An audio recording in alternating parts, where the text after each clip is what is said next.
everybody. Welcome to Hey, another episode of Better Call Saul Rewatch with Richard and Jay.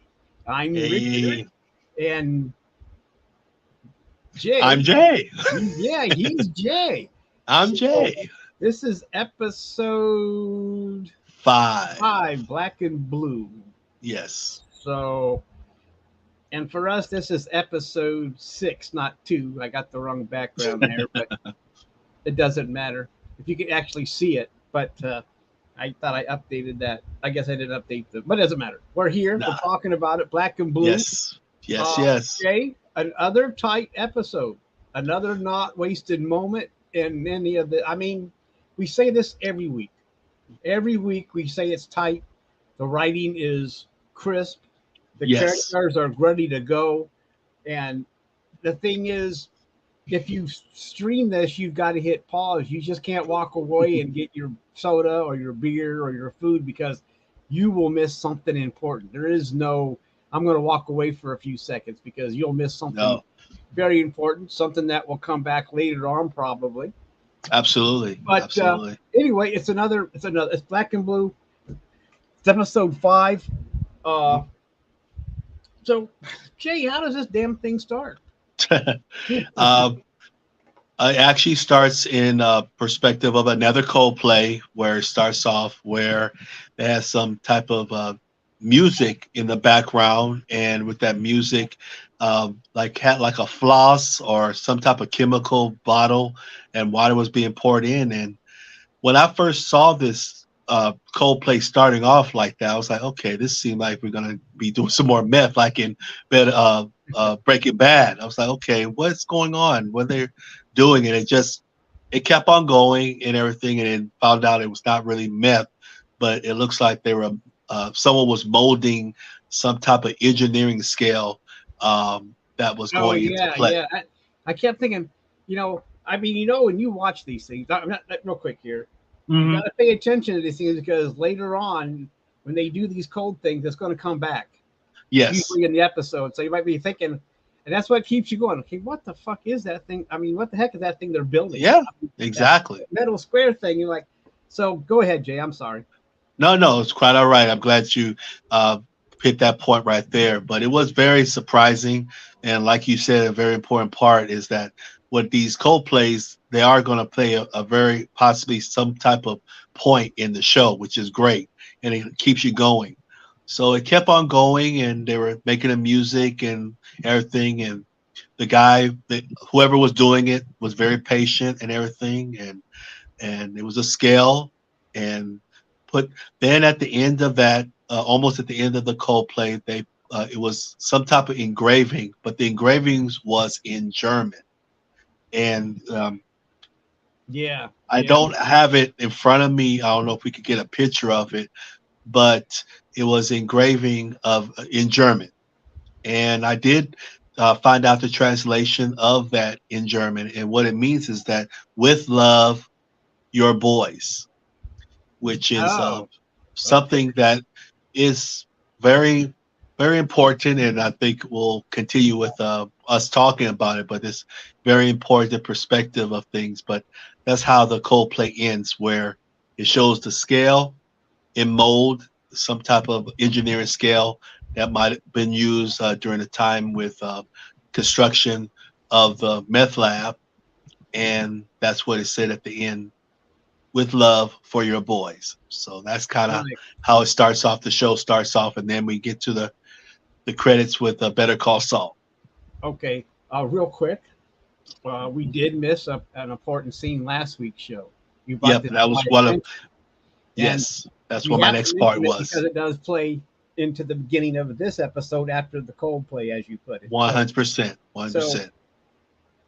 Kim, throughout in this episode, thinks she's being followed, and she is. And Hmm. I thought that was very astute that she actually can pick up that she's being followed, and I she agree. doesn't know. And she does walk up to the car and pulls it over or whatever if they're parked and says, "Why do you want?" I can't remember what she actually says to him, but she says, "Why are you following me?" And then they're like not saying much to her. Right. So we don't know who it is. We just know that someone is following her. and then she's in what, a bar or a cafe or something like that. Yeah, she was going to write down the license plate of the car if this car doesn't move. Right. So She really threatened him. yeah, she did. I don't know what she said. Do you remember what she said? But no, she really laid into him. I mean, we are Hmm. talking about Kim Wexler, okay? I Yeah, mean, she's the I mean, attorney. talk about okay. I mean, you know what I say when I say she's also a firecracker. So Yes, yeah, you'll know that you'll get that reference that we talked about in the pre-show. But I who agree. walks in though? I mean, our old friend walks in to talk to her while she's writing down this license plate. Hmm. It was good old Mike, our Yep, Mike friendly, Hermantrout. our friendly neighborhood Mike with Gus. Yep, yep, yep. Mhm. But he, you know, he's always looking out for his guys. So, but he also has some words to tell her that shock her, because uh, Mhm. he tells her that the guys are actually watching her, trying to protect her, right? Yes. A little But bit, because go ahead.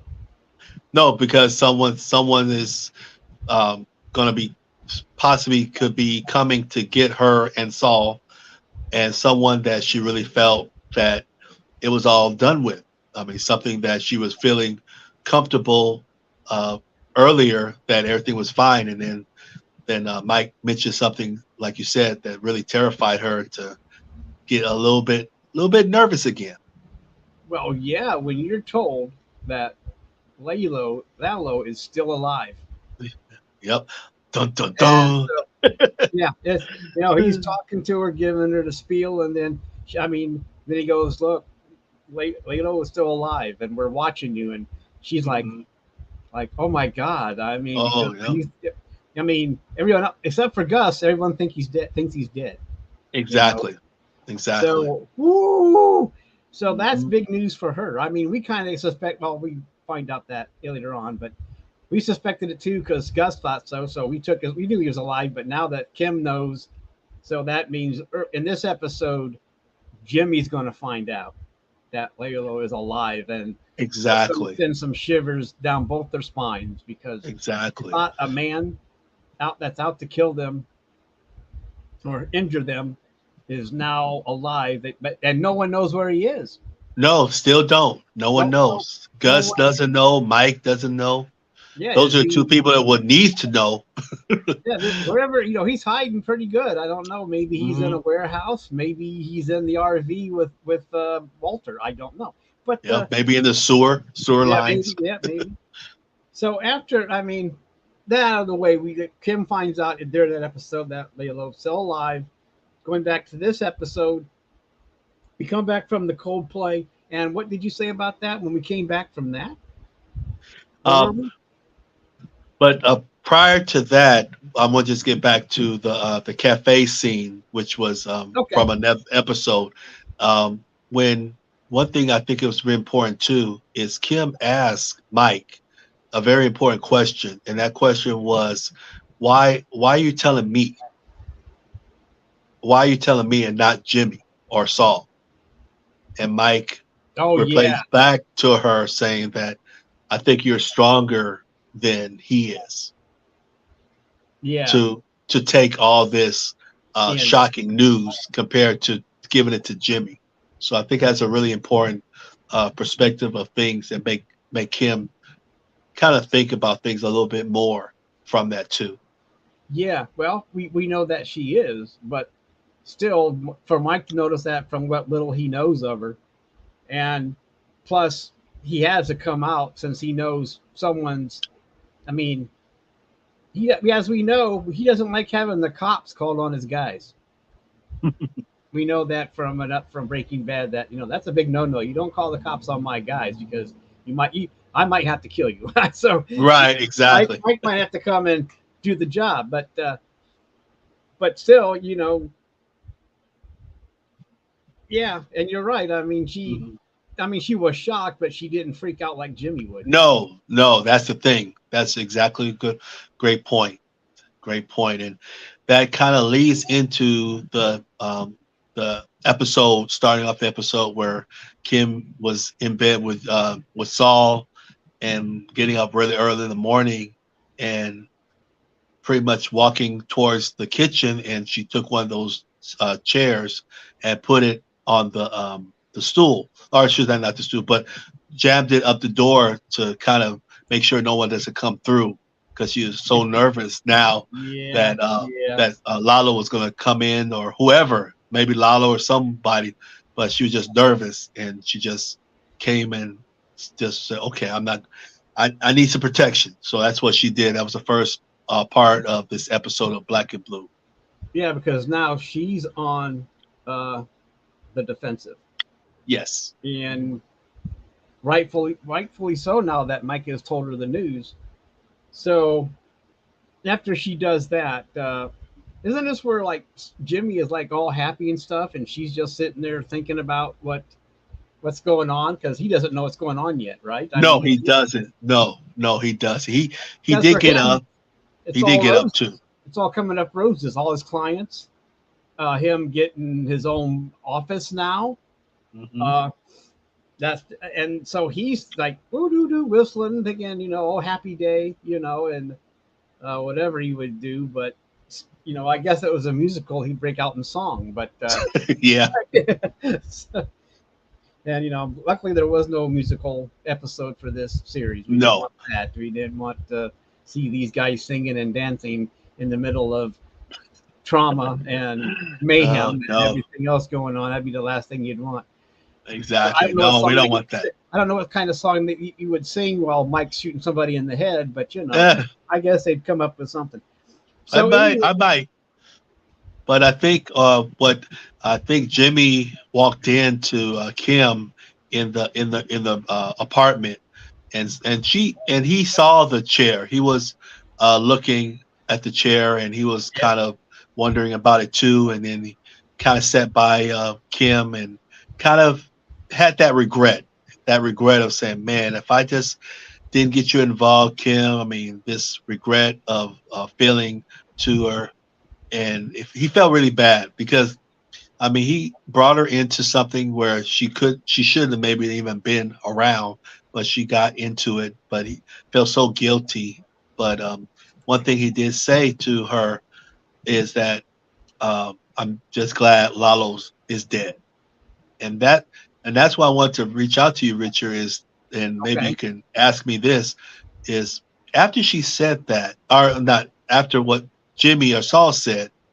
I'm just curious why Kimmy didn't come out and tell him Lalo was alive. She really didn't even say anything. She actually just kept her mouth shut and just kind of console Jimmy about it, but not really didn't say anything to her. By the way, I talked to Mike and Lalo is still alive. okay. It goes back to what Mike told her that uh, Mm, he thinks that she's the he's strong one, drunk which one. and plus that's not the kind of news you want to give somebody right off the bat in the morning. I mean, think yeah. The door, the chair, and the door. Right, he's thinking about that, but to come out, like she knows he'll freak out, and he'll probably try to keep her at home and try to tell her, you can't go out there. Yeah, that's true. That's true. He'll become overprotective as he usually does. Okay, Mhm. and she yeah, she's worried, but she doesn't want to have Jimmy like say you got to stay here, don't leave. And once again, because him trying to be the protector, which I guess is, it might sound chauvinist, but still, that's the way people that care about each other act. And Mhm. we're seeing it here because in the reverse role, Kimmy is protecting Jimmy a little bit from freaking out. So, they both look after each other. And that's the good thing about the relationship, that they both look after each other. Yeah, eventually he's going to have to know, but I think early in the morning is not the time, but still, I don't know. Still, the chair's against the door, and he's probably wondering Yeah. why is that? Why is that Yeah, exactly? What's that's like going on? it's like a red flag. Why, okay, what is she doing? Yep. Who is she afraid of? Hmm. If not Laylo, who is it? If you have a client that's or Right? Is it about Howard or something like that? Which yeah, I don't think so. yeah, so really, I just think that she's right now she's just well, you know how that is. Plus, it has the it's really good. I mean, it adds to the show. I mean, okay, when is he going to find out? Because Exactly. you don't want him finding out when he opens the door and there's Layla with a gun to his head either. I mean, because they don't know where he's at, right? I mean, he could just No, still don't. No. I mean, he could be walking to his car and pop, So I mean, in a way, he should be. In a way, he should know because he should be looking over his shoulder. Hmm. Yep. Yep. And But I didn't get the idea that Mike had men on him though. That's we didn't ever see. We ever, I don't unless they were somewhere else. We never really did see anyone following Jimmy around. But maybe they were there because if they're helping out Kimmy, I'm sure they'd want to protect Jimmy too. But I would think so. I would think so too. Yeah, but we that's just a don't good see point. it. But we Right. just don't Exactly. see him because I mean I guess he doesn't know. I guess he's so happy about his Howard deal and his office that he thinks he has nothing to worry about. So Right. he's not looking over his shoulder. Kimmy is the opposite. She's always, no matter what, she is still, well, you've seen how her upbringing, so she's always looking out Yes. over her shoulder. Mhm. So, Exactly. when we get to some of her past background later on, we will Hmm. know that, yeah, she does look over her shoulder. And once we get to those episodes, those are going to be interesting conversations between us because that I just agree. oh my gosh. And so anyway, we don't want to go there yet because we still have probably a couple episodes or so before we get to that part. But Hmm. once we get to this, once we get, well anyway, everyone just keep watching us for the rewatch so we can tell you what we think, Exactly. even though what we think may not be right, but still it's fun to do, right, Jay? I'm having Oh fun. yeah, You 100%, having fun? 100%. Oh my gosh, I'm loving it. Yeah, this is I'm enjoying this is this. tight. This is tight. Yes. Real quick, while Hmm. I'm thinking of it, what do you think about doing an Ozark rewatch? You know what? I wouldn't mind that. I wouldn't mind that. That would be a kind of something. After this is said and done, we could definitely do something like that. Well, I'm But just saying possibly, you seem to be enjoying it, and so I just thought. Mhm. Plus, I mean, yeah, it's only 10 episodes per season. It shouldn't take I mean, it might take a while, but I think it'd be fun for us to do. I agree. I agree. So I don't know if you want to. I mean, you can continue watching it, but it'd be fun to Hmm. have just you wait and just you do season one and then you just start watching season two on your cold. It's like, oh my gosh, Richard, whoa. I'm like, that's right, dude. That's up to you, dude. I mean, you'll still do the same thing, even though you do go through it. I mean, I know you're anxious, Right. so go ahead and go through it, man. It's okay. But and then we'll do a rewatch after this, maybe. Maybe I would like that. That sounds like It something seems like we definitely have can think about. it seems like we have this time slot sewed up, so we might as well continue using it, don't you think? I think so. It seems Think to work so. for you, and it works for me. I mean, yeah, Hmm. yeah. Yep. Yep. Okay. Well, anyway, I know we got sidetracked with some No, staff no problem. with the staff meeting, but I guess that's it's a teaser. Will we do it or won't we do the Ozark? So you guys hold on to the seat of your pants and see if we can get to it sometime in the fall. Oh my God! Exactly. Ooh, Ooh. you think, I mean, Breaking Bad is good, but everyone's watched Ozark going, oh yeah, you guys do it. And leave us a comment if you want us to do it too for the Please. Yes. Yes. I would love to hear send us comments. a message if there's anyone out there listening here on the Jay and Richards podcast network. Network. We have one show. We have a network now. Okay. Nothing wrong with that, bro. The J&R network. Yeah. We're Hmm. coming at you.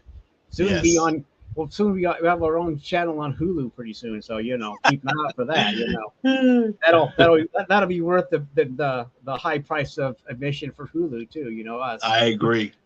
But anyway, I'm really getting us sidetracked. I'm sorry about that. Go No, ahead, no, Jay. it's quite all right. Where were we, man? After that scene where we find out what Jimmy was kind of worried about, and thankfully that Lalo's alive, then we go into a scene which is kind of interesting to see. Gus Fling going into at working at his restaurant and just doing his normal thing, but this is kind of the first time I seen since I've seen him through the Breaking Bad. Nice, the Breaking Bad and Better Call Saul.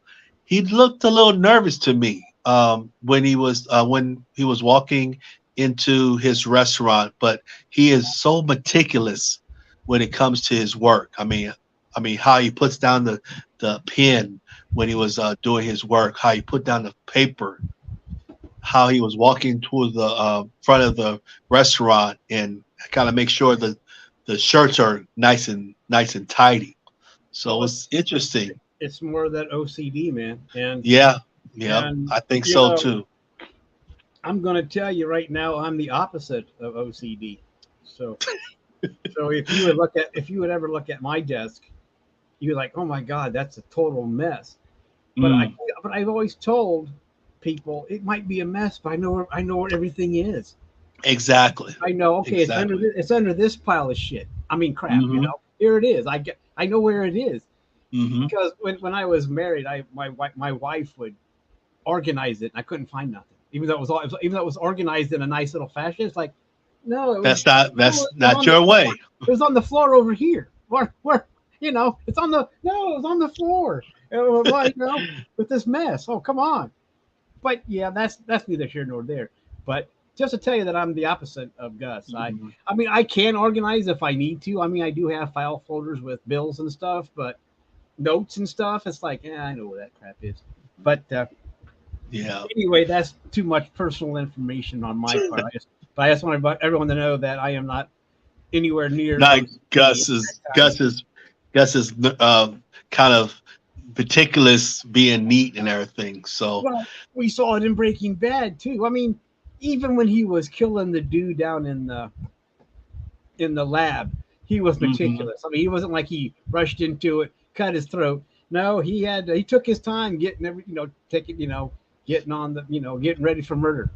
So Exactly. Yeah. it kind of reminded me of how Dexter. I don't know if you ever seen the series Dexter, I heard about it, but I didn't see but it that one seemed like on Showtime. it's almost like how he got ready to kill someone with putting up all the plastic and making sure he didn't leave anything Mm, behind. But it's a good series. I would recommend it if you ever have a chance to go through it. So, I okay. mean, you don't have to rush to it, but I myself recommend it. I don't know if it'd be your cup of tea, but anyway, Okay. go ahead.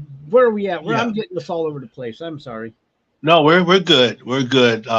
From there, actually, Gus was kind of still going into it, and he was taking an order from a gentleman, and then from that order, he was just kind of like spaced out.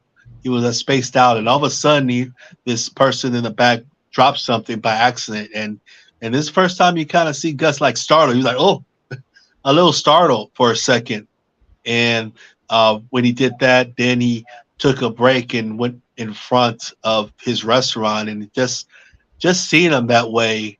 Uh, Feeling where is Lalo. That was kind of the last part of him just standing in front of his restaurant with nerves and just didn't know where he was and his Well, thought process. So it was interesting to see well, Gus in this perspective. yeah. Well, Gus, like you said, he's zoned out. He's thinking probably about Laylo, and the guy drops trays, metal trays. So anyone who knows worked in a restaurant or anywhere knows that when you drop metal trays, that is a loud echoing sound, Hmm. and that would startle anybody. I mean, my gosh, even no Oh matter yeah, even if you're just looking forward, like bang, you look around to see what the heck's going on. But exactly, like fireworks or yeah, firecrackers. but Yeah. you got to realize that he looks at the dude, and you keep wondering, okay, is he fired? Because we know that if he doesn't like something that's going on, you're gone. But I'm not. Mhm. But that's we don't ever find out about that. But he does apologize, and luckily it wasn't any kind of breakable stuff. It was just a bunch of Right, trays. It was a but lot of trays. Yeah. it was a lot of cacophony, and it just boom. It just So yeah, so it was him turning. He's He's paranoid about. nervous. I mean, That's the word. Perfect word. Paranoid. besides him and Kim now, they are on the lookout for Lalo. wondering when he is going to strike. And you never know if this guy is crazy enough to hit you in your restaurant in front of people. You don't know. I mean, I Exactly. wouldn't think so, but still, the noise is startling. And plus, like I said, like you mentioned, he's zoned out. We don't know. He's thinking about something besides, because usually when he helps, I mean, he always has that smile on his face, and Hmm. like he's Yep, the curly fries. Can I the have some nice, curly fries? yeah, yeah, the nicest host in the world, but he has things going on in the back of his brain. Everything's going Hmm. on about his operation, even though he might smile and say curly fries. He's thinking, will I get shot tonight? Or Right, or exactly. how is am I going to get my lab done in time to get this meth up? You know, he's All probably this stuff. also, and also, you know, how he's going to actually get his revenge on Hector. So, you know, a lot of things in this Oh guy. yeah, that's right. It's Yeah. more than that. I mean, but still, but for the first time, we see him zoned out. I mean, usually he's Mhm. really focused, but, you know, he kind of goes off somewhere, and he usually doesn't. Being OCD, you know, you think that he's always focused on what he's doing. Exactly. So this, Exactly. you know, so this kind of interrupts his OCD too. Like, wait a minute, whoa, what's going on here? You know, he's not used to Hmm. it. So go ahead, Jay. I'm sorry. No, that was perfect. I mean, you definitely hit it on the nail as far as that. Um, but from that scene, the next scene will go into the aim between Clifford Maine and Howard, and actually had like a little discussion in the parking lot to kind of share their Clifford Maine's concern with Howard as far as, and that's even Clifford telling Howard, I think you should try to get some help. I mean, and then Howard was giving the kind of the reasons. It's like one, you saw the bag, then you saw some type of two people came to your firm saying something bad about me with drugs, and then the Yeah, hookers. yeah, And he was like, then you saw me push a hooker, and Howard's like, that was not me. It was not me. yeah. And I was tried like, to give what? him the I, explanation. I did what? I threw who out of my car? Right, exactly. Then I saw you throw that hooker out of your car. And it's like, Hmm. and Howard's like, what? I mean, Howard can't believe this. This is just another thing that Howard is being accused. Another thing Hmm. that Jimmy has done that's like, oh my gosh, now what? So, you Exactly. know, That's the feeling. you know, everything that Ed Begley Jr. is saying, Cliff is saying, just goes through what Jimmy has been doing to him throughout the season so far. Hmm. It's a good way to recap all what has been happening to him, Very good cap. Yep. and Recap. then Yes. bring up what happened last episode. And you know, it's hard to deny when you have your vanity plate on the back of your car too. Yeah. Namaste. So yeah, so it's a good, you know, that's why Jimmy had to take the car, because you just can't take a similar model. You have to have that vanity plate, so there's no mistaking that Howard threw out uh, Wendy, the hook. Wendy. Exactly. Yeah, Yes. and Wendy once again has to play this woman in desperate need and being mistreated because how hookers are treated sometimes. And Hmm. so, and this is the third time. This is the second time that Cliff would see him with hookers too. I mean, Exactly. Yeah. Exactly. Yep. you He's like know, something's not right. It's like yeah, Cliff is cocaine and not. cocaine and Yeah. hookers, and you know, Yeah. and so anyway, yeah, Howard. Well, that wasn't me. I saw your plate. I mean, Hmm. Cliff is just, you know, Just giving them the act like you need help. Get some help. yeah, you And need then help. Yeah, he you needs some need help. help. And then Yeah, Howard asked him that question. not only, but yet he's mistreating women too. I mean, I don't care if she's a prostitute or a hooker. You know, that's like that Hmm. doesn't give you right to throw them out the door like a trash. No. No. And Exactly. you know, so it's still a bad form. I mean, the hooker's bad enough, but then you're going to mistreat her and throw her out the door Hmm. like she's trash in the middle of the road like And that, just drove off like a and then a drive off. madman. Yeah. Yeah, So that was. not. I mean, hookers are bad enough, but then when you start throwing women out the car and treating them like Yeah. crap like that, and Cliff is. I think Cliff, you know, has enough He of was them care. all. He cared. He He was. He cares. I mean, was. yeah, Yeah, he was sincere with his actions with Howard. That's one thing yeah. Plus, he I didn't like want to see. on him. He didn't want any kind of person treated like that either, being thrown out of the car. I mean, he was appalled by Exactly. it. So I don't know if he's just appalled because he thought it was Howard or how the woman was treated, Wendy was treated. But still, this is another new thing for Howard to digest. That now that he's been seen or supposedly seen throwing Wendy out of his car right in front of him, and even that's quite a coincidence that it happens right there. It's not like it happened. You know what I mean? No one. Right now, it's not being questioned that. Wait a minute, it happened right in front of you, of all places. What's going? Right. Perfect timing and everything. Howard didn't think about bringing that up, but still, with his vanity plate, he's probably thinking, "Oh fuck, Jimmy's got me again." Exactly. I'm sorry. I said the word fuck, and I shouldn't say the word fuck while we're doing this. Sorry. Well, I don't want to offend you, Jay. I mean, I know how it's all good. I know how you're sensitive to swear words and I know that you. I appreciate that. But I get it. But I get so excited that I can't help myself. Yeah. I mean, hey, be you, man. Be you. It's all good. It's all good. It's just like on Sports Talk, like Anime Girl says, you no matter what you do, you can't stop the Titanic from sinking. So, exactly, it's gonna happen. I try to hold back on this show, but I just get too pumped up, man. I can't help it. It's just myself, and that's why I keep apologizing for it. I don't want to have this thing laced with cuss words, even though it is rated mature. I still shouldn't do that. No, but anyway, understandable. Let's get back to this thing. What happens next year, my friend? But the thing is one thing that was interesting from that conversation in the parking lot. Howard did ask a really good question to Cliff, and he asked, "Now, who were you actually meeting with at this particular restaurant? What were you meeting with?" And he said, Kim Wessler. What does that have to do with it? And Howard's look on his face say, okay. Now I'm seeing it. Yeah, it's coming up. It's not. I mean, the issue is like, I do have an issue, but the issue is a Jimmy issue. So that's when he stormed off and drove off and said, "Just cut my reservation for everything on my job. I'm going to have to deal with this some way, somehow, and try to get and talk with Jimmy and Saul and try to get this resolved." Yeah, I mean, once he says Kimmy, although everything just pops into place. Kimmy, yeah, okay, now it makes sense. And that's like you said, he has a Jimmy problem. That still confuses Cliff. Like, what do you mean you have a Jimmy problem? But right, exactly. But he keeps defending himself, saying, "I didn't put that. Wasn't my cocaine. They weren't my hookers." And even though you can. Because Cliff doesn't know that Jimmy's this way. No, he doesn't.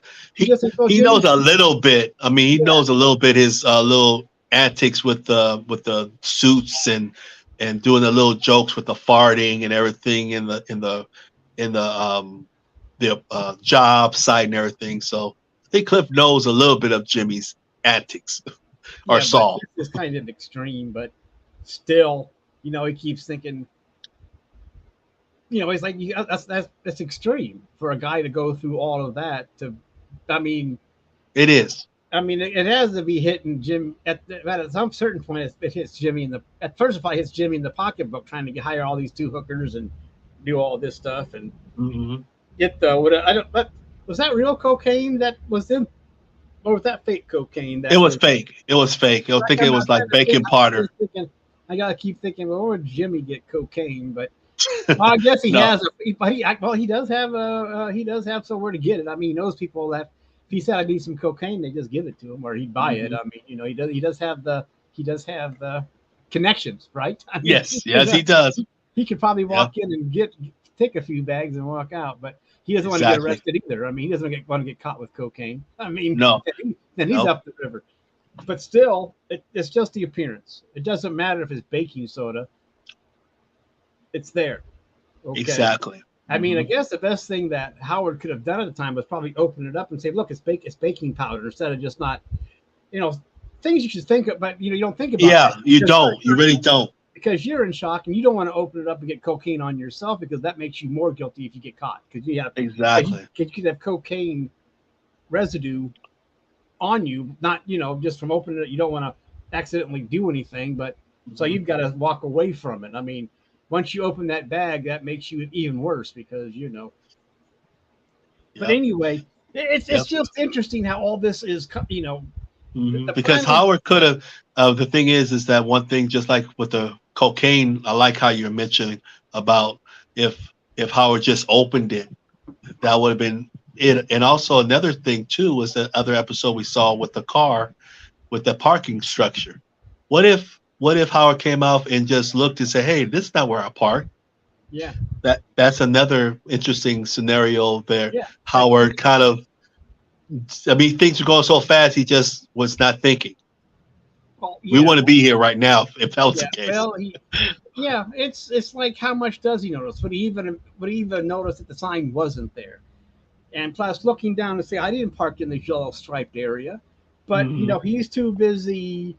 He's a lawyer and he's got a lot on his mind. Besides, he just Yep. came out of a counseling service Yep. session too. Gentler with his So marriage and everything. That's true. about his marriage, he's got a lot on his mind. And to Hmm. him, I mean, maybe he does notice it, but he doesn't really pay attention to it. But okay, there's the sign. Here's my car. I'm out. Hmm. He doesn't realize that he parked that close to the curb either. I mean, he doesn't see that sign. It doesn't matter. He didn't notice, Right. and everything played out for Jimmy on that. And like we said, that was an excellent episode, uh, directed by Ray Seahorn, also known as Hmm. Kim Wexler. So it was anyway. We talked about that last. So Yes. after all this mess and Clifford talking about him throwing the hooker out of his car and him having like you said, it breaks away with him walking away saying, "I have a Jimmy problem." Yep. That's what he needs to do. Cancel all my services to this week. I'm going Yeah, to do yeah. something. He We don't know canceled. what. Yeah, but he cancels the whole week, not just Hmm. well, just cancel the next 2 days or a day. I mean, whatever he's up to is going to take him a week of canceled appointments and losing money. I mean, Yeah, he's, that's true. he's I mean, look, he's seeing clients, and those are billable hours. Exactly. Okay, Exactly. and even working, even if he's not seeing clients, and if he's doing work for somebody else, that's billable hours. Hmm. And I'm sure he's making who knows. I mean, he's a high class lawyer, so he's probably making buku bucks an hour, $1,000 or whatever. I mean, he's not. We know that he's not poor. I mean, so he's one of those attorneys that can charge. And look at the place that they're the place of business. Oh You yeah, that know, big building. Oh so we God, that was we know huge. he we know he's probably bringing in $250,000 a year Hmm. and fees and everything else. I mean, this dude is not poor. But anyway, so I guess that's why he can kind of afford to take off a week. But still, that's a lot of money. That is, then that's not it's not like it's a lot of money he's walking away from trying to figure Hmm. out what to do about the Jimmy issue. And Exactly. that was an important phone call too because he's willing to sacrifice a whole week to see if he can deal with Jimmy Jimmy. before it gets any worse. And Cliff completely loses confidence in this man because remember Exactly. It's in there. they're still working together with the sandpiper thing too. I mean, Hmm. you know, that's the thing too. I mean, they are working together on certain cases, and you don't want them breaking off that relationship. And anyway, go ahead. I mean, that was Exactly. it might have been like a fraction of a second phone call, but it tells you a lot about Hmm. what he wants to do now and what it means to him to get rid of his Jimmy problem. Hopefully, Exactly. Exactly. But then prior after that comes up, then we have a person that we haven't seen in a while. I mean, she's been in Breaking Bad, and she's also been in Better Call Saul. Is a character Francesca coming and knocking on Saul's new, I guess you could say his new and improved, um, well, uh, yeah, new and improved location of his work. So it was really good seeing well, Francesca. yeah. I think her name is actress It's not, name is Tina it's not, Parker. well, I guess it's kind of an improvement from his closet in the salon, Yeah, but yeah, with the cucumber water. there's still work to be done. Hmm. But she's walking, but there's already a line out his door before it opens. I mean, Exactly. this tells you that the business is they're willing. Well, we told you last time people waited in line to see him when he walked into the salon handing out your number 8, and So there are people. So once again, there's a line before he opens. She's walking past the line, and they're telling her, "Hey, you got to wait in line. You got to wait in line." And she knocks on the door, and he's kind of like, "We're closed. We didn't open yet." Then we see him open the door, and here we see Francesca, and she's in Yes. there like, "Okay, why am I?" Because didn't Kimmy send her over? Uh, no, I mean, as far, I mean, prior to this, yes, I think actually, before they were in Or did he another just, or did he shore. call? I don't know. I forget what she said, how she ended up there, but she just walked. Well, she took time off from the job. Well, anyway, she walks in and She he's was like, at the DMV. She was yeah, part of yeah. DMV. But she walks in and she's like looking around and she sees the same, and the toilet is still in the middle of the floor too. I mean, Yeah. this thing still, there's like a little table for her to sit at. It's like a little folding table that he probably went down and got it at Costco or something, you know. Yeah, you know, wherever, you know, Walmart or the Dollar General store. But you know, it was cheap and a seat. I mean, it Yes. wasn't like, but you know, he's just starting out. There's no other chairs for anybody to sit at either. I mean, it's No, empty except for it's this, totally empty. except for her little table and a chair. Hmm. And And then she did ask, "Where is Kimmy?" She did ask Saul, or for her Jimmy, yeah, that's right. where Yeah, is yeah, he because she say? thought maybe she was told Jimmy would be there, but Right, exactly. because I And mean, then Jay probably knows well. She's not going to come down just for me. So if I say Kimmy's here, yeah, she'll come down. mhm, So he's still being Mr. Slickster, you know, trying to, yeah, you know, he's with really this finding his way how to be, you know, very sneaky in what he's doing. exactly, exactly.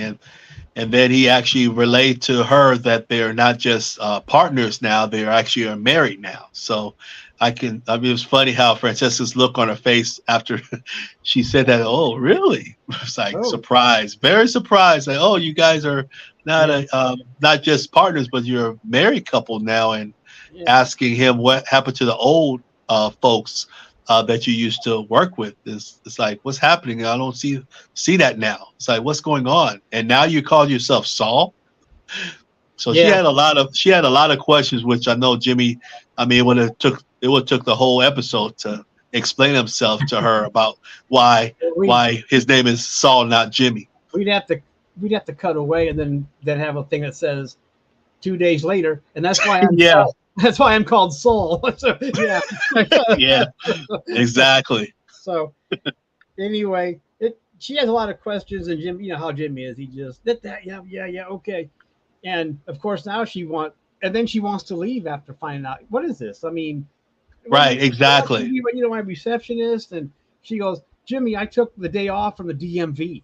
Hmm. I mean, she's taken, you know, she, as far as you know, it's not a vacation day because she's afraid she's going to, she's losing a lot of money. And then what does Saul say when how does Jimmy solve this as usual? When she says, I took the day off from the DMV.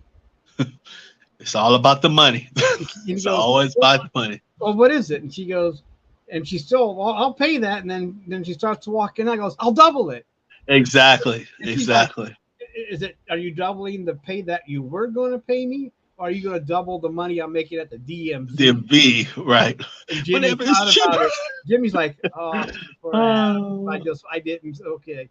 And wisely, he said the DMV. He didn't want to say it, but she paid. She's very good. She's good at what she does, this actress. But the hmm. character too is like, you know, that was a good statement because if you don't specify double what, knowing that well I make more money at the DMV, I'm not. So Right, she asked the right exactly. question. She asked the right question. So who knows Right. how much this little venture for that day cost Saul? But then again, Saul has paying customers. So what? But still, I don't know how much someone at the DMV makes. You know, I don't. Yeah, not I sure, but mean, they probably make decent money, but it's a mhm. government thing, so it's probably some kind of wacky number. But it doesn't matter. She's going to get double the money just to sit at this rotten desk and a dirt floor and And all these and beside folks. and beside a toilet. So I mean, everything is, you know. Anyway, Uh, at least he's got her services for a day so far. hmm. Exactly. So that Exactly. was a good exchange and a Hmm. good look at Francesca, how she can think on her feet, her concerns, and then when it comes down to money, like, okay, let's make some money here, you know. So, and I think she kind of knows that she has Jimmy over a barrel too, because if she walks out, there's no one else to do this job. I mean, Yeah, yeah. I think he really trusts her a lot. I mean, I think after they were Kim and Jim were together, working together, and prior to this, uh, she Jimmy felt confident with her. I mean, yeah. even I think even Kimmy wanted to interview more people, not just her, but Jimmy felt something with Francesca already.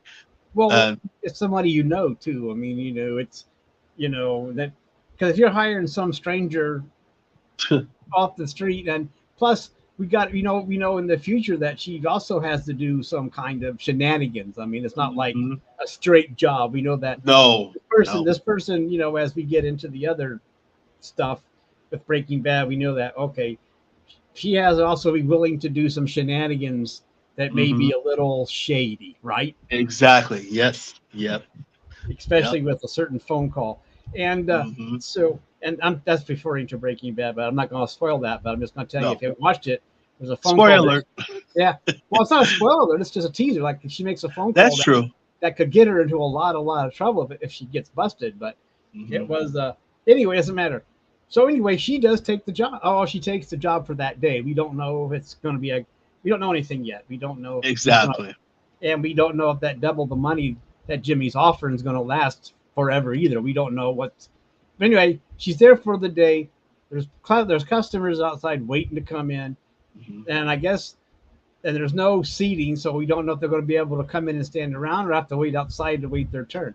Yeah, one at a time. I think that's what he told him. One at a time. Yeah, yeah, That and you have waiting to out wait in there. wait outside. Yeah, waiting out there in that New Mexico heat. Yeah, let's do that. hmm Uh, Yeah. so anyway, he's open for business now, right? I mean, Yep. this location is well, it was open before, but no, I mean now it's open for officially. This is the first day, hmm right? I mean, hmm for this location.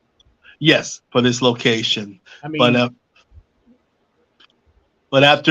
after they, I mean, after the that setup, I think the next perspective was when Kim actually talked with another co-worker of hers through um, another company, and they had like a little luncheon. They talked. I think that's what the next scene was going to come into play, is where Kimmy was going to talk to one of the lawyers that is still working with the Sandpiper case to get a little bit more information for this Howard scheme that they're really plotting. So we had another person that come in, Viola was another character that came into play, and she was in other prior episodes with another attorney company, and she came and was talking to Kim, and I think that's when uh, Viola mentioned to her that they're going to do some type of special hearing for the Sandpiper case, and found out there's a special type of lawyer or attorney that's going to be part of it. And I think that's when Viola mentioned to Kim this name that I think Kim needed for this Howard situation that we're getting for the mark. So that's kind of where we that was the next scene after when it came up to the situation with Jimmy. Then they showed Kim and this attorney Viola, and how Viola was so proud of actually Kimmy doing her own thing. That's one thing that it seems like everyone does when they talk to Kim. They really appreciate her honesty and appreciate her hard work and appreciate her wanting to do things for the little guy. That's what Kim really likes to do, is support the little guys and try to help them in cases. And that's what was pretty cool that Viola mentioned that to Kim, and I could just saw it on her face that she was pretty pretty kind of I mean, kind of emotional a little bit on that. I think after hearing that what Viola said. And I think even Viola mentioned also say, "I'm glad you make me a better lawyer," which was pretty cool. yeah, yeah. So that was a good scene too. Mm-hmm. Yep. But I think after that little snippet, then we get into the pretty much, I guess, the title of this episode, Black and Blue.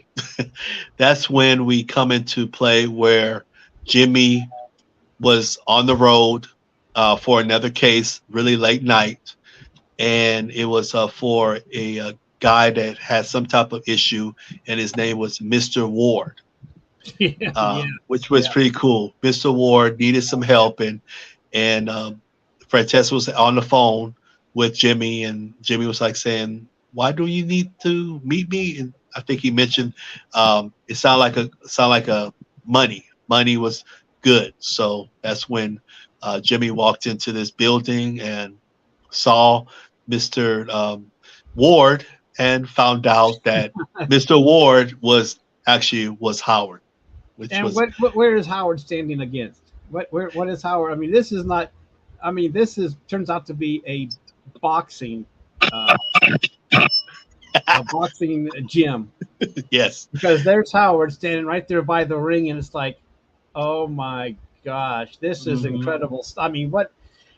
I mean, plus you're surprised that Howard would be in a boxing gym, and I Exactly. mean, you don't think about you don't. I mean, it's just something you add to a character. Like, okay, he actually knows what he back there, but maybe he just running it for the night. I mean, so far he has an outlay of cash for all of what he's getting trying to do here.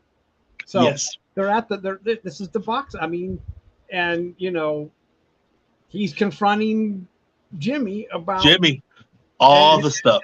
and Jimmy is denying it, trying to deny all this. I don't know, you're crazy. What? I don't know who. What? Because he's like, oh, and Howard's not buying it. It's like, come on, he wants to settle it in a certain way, right? I mean, Yep. he Yep. and Jimmy's like, what? You want a box? And so, I mean, there it is. Oh, there it is. There he is. Yep. So, so you know, he at first, Jimmy starts to walk away, saying, "I'm not going to box you."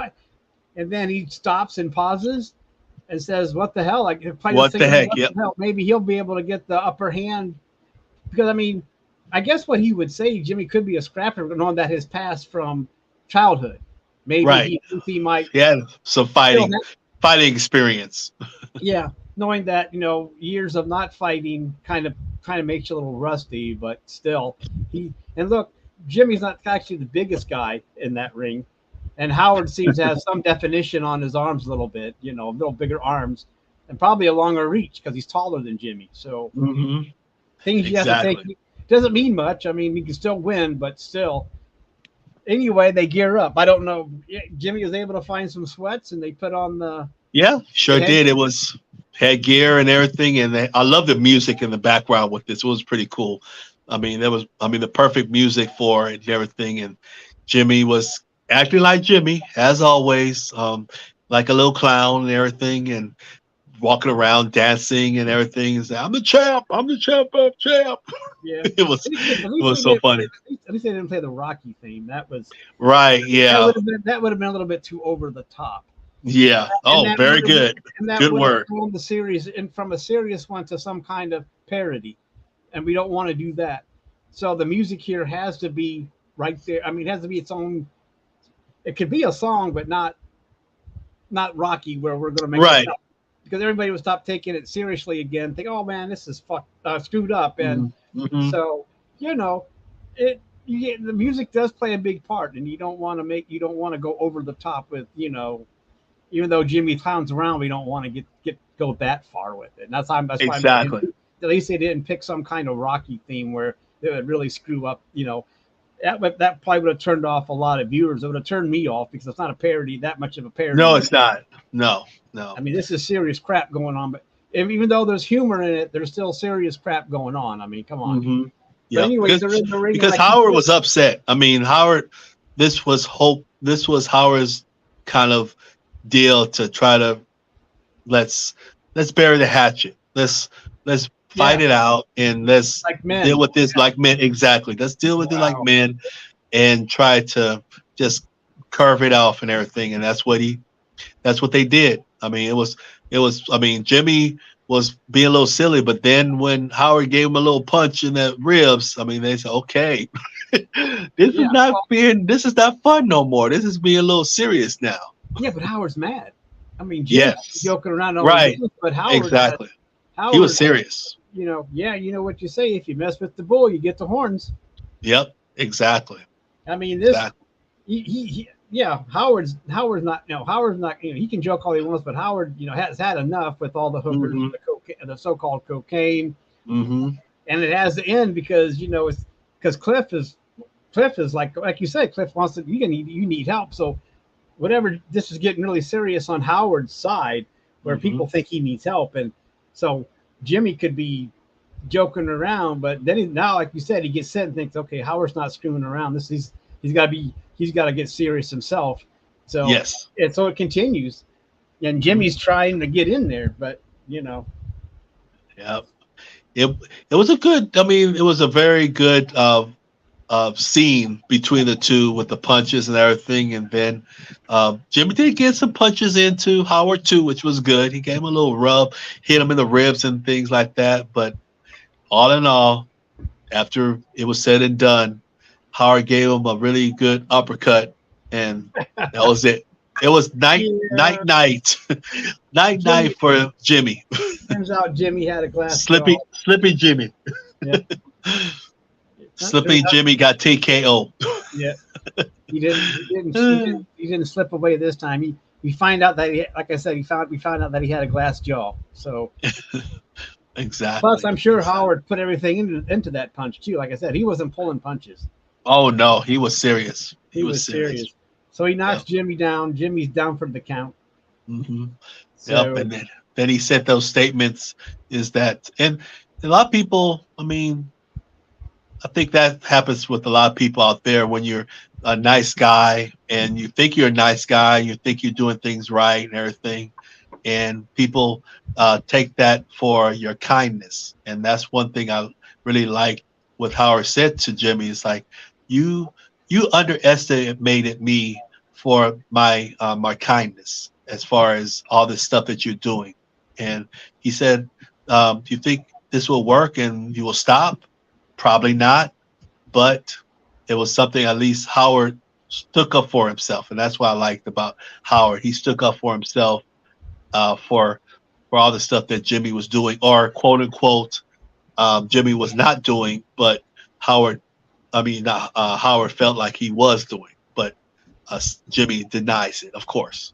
yes, and the thing is too, Howard knows that this has to be done in a legal way. He just can't have a fight in the hall outside because then it'll be Yeah, assault. But exactly, exactly. but He did it but the right but, way. but if you box somebody, I guess it's legal to punch each other. I It's know, illegal. I It's a know. legal way to have a fight. Yeah, It's like okay, it's really weird how you can draw these lines. Like okay, if they fight in the street, that's assault. If they fight in the ring, it's okay. it's entertainment. Well, they're not entertaining anybody. I mean, you got to remember this is just them Yeah, two. I mean, but it's legal because they're in a boxing match, a right. boxing. That's true. So Boxing ring. Yeah, yeah, sparring. so outside the boxing ring, it becomes assault, and That's can true. can lead to jail time or press charges and all this stuff. But whereas, okay, let's go to this little square where it's legal to punch each other because I mean, you know what I mean, Jay? I mean, Hmm. think I about do. I do. Yeah. it. I mean, even it just depends on where you're at. I mean, just like if you have a fight in the hockey ring, no one gets arrested, but you can sit there and pound the crap out of somebody, Hmm. even draw blood, and you go in the penalty box for two or That's five all. minutes, and then you Yep. come back out and do it again. So it's weird how certain. I mean, I know they try to get this assault thing in hockey before, but still, it's part of the entertainment. It is. Yeah. But still, that's. But I'm just saying, it just depends on the venue where you can get away with that kind of shenanigans Hmm. I because agree with you on that one. it's like if Howard would come up and say, "Let's have this fight here on the sidewalk." The police come, they both go to jail, and they sort it out. And there's assault. And then Jimmy say, "Well, Howard hit me first, so Howard gets assault, gets a record, and it hurts his legal thing." But this way, it's like two men. It's like a gentleman's thing, like a duel back in the old days, Hmm. where you could actually shoot each other and it was legal, but it's not anymore. But you know what I mean. Back in the 1800s, 1700s, you could have these duels, and they usually missed anyway because those guns were crap. But still, anyway, it doesn't matter. It's just that Howard thought about being a lawyer. Thought, okay, how can I legally do this? Oh, boxing ring. I mean, right there, it's legal. You have gloves. We have the headgear. Yep. If Jimmy consents to it, well, then it's okay. Yep. Right? And we have a witness. That's the referee is the the witness. referee. Yeah. The referee's there. There's a third guy. He's a witness saying that Jimmy did whatever. And, luckily it didn't get out of hand where, he put Jimmy in a coma or whatever happens. And right. Yeah. Things could get pretty nasty, but yeah, could. I don't think Howard was that pissed off. I don't think Howard was, Howard just wanted to knock him down and just give him some humility. I think, exactly, and say, look, I'm willing to fight back. I don't know what you want. Howard is like thinking, look, let's fight. Let's get this out of your system, and then we can walk away. You stop with the hookers, the cocaine, right? All this stuff. Whatever else you want to do, Let's just come on, man. I mean, I know you're pissed at me for something. Let's just squash it. And Howard's like, look, I'll give him a few good shots. I'll give him a good few shots. And he'll feel good about himself, but in the end, I'm going to knock him down and say, "Guess what? You missed, like you said, you underestimated me because I will fight back. He has to because Jimmy is putting him in a corner. He really has because Clifford really is amped to getting Howard help, and I think he's still right now. I bet he was really aiming to say, Howard, you need some help. I mean, Clifford has a son that was part of this concern that Clifford had, that he has a son that was going through the same issue. So that kind of made Howard, or I should say Cliff, a little concerned on Howard's behalf. So yeah.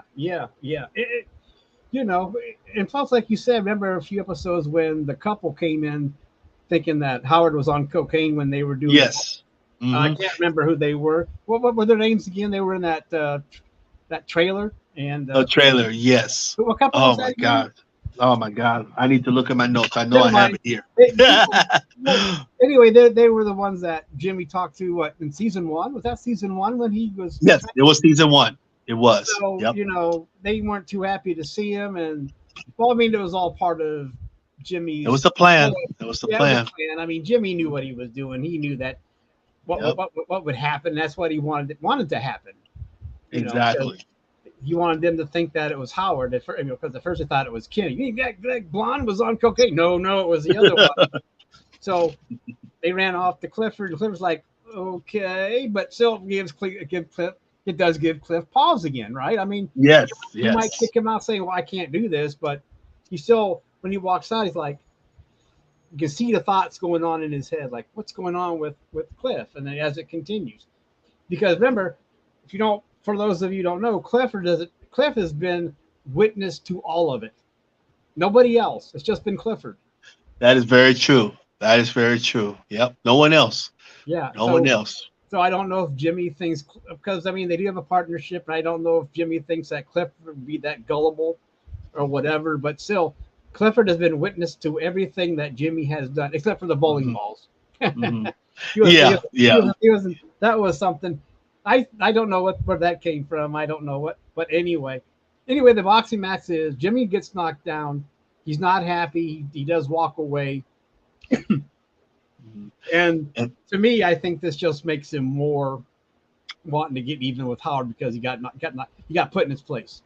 Yeah, that's true.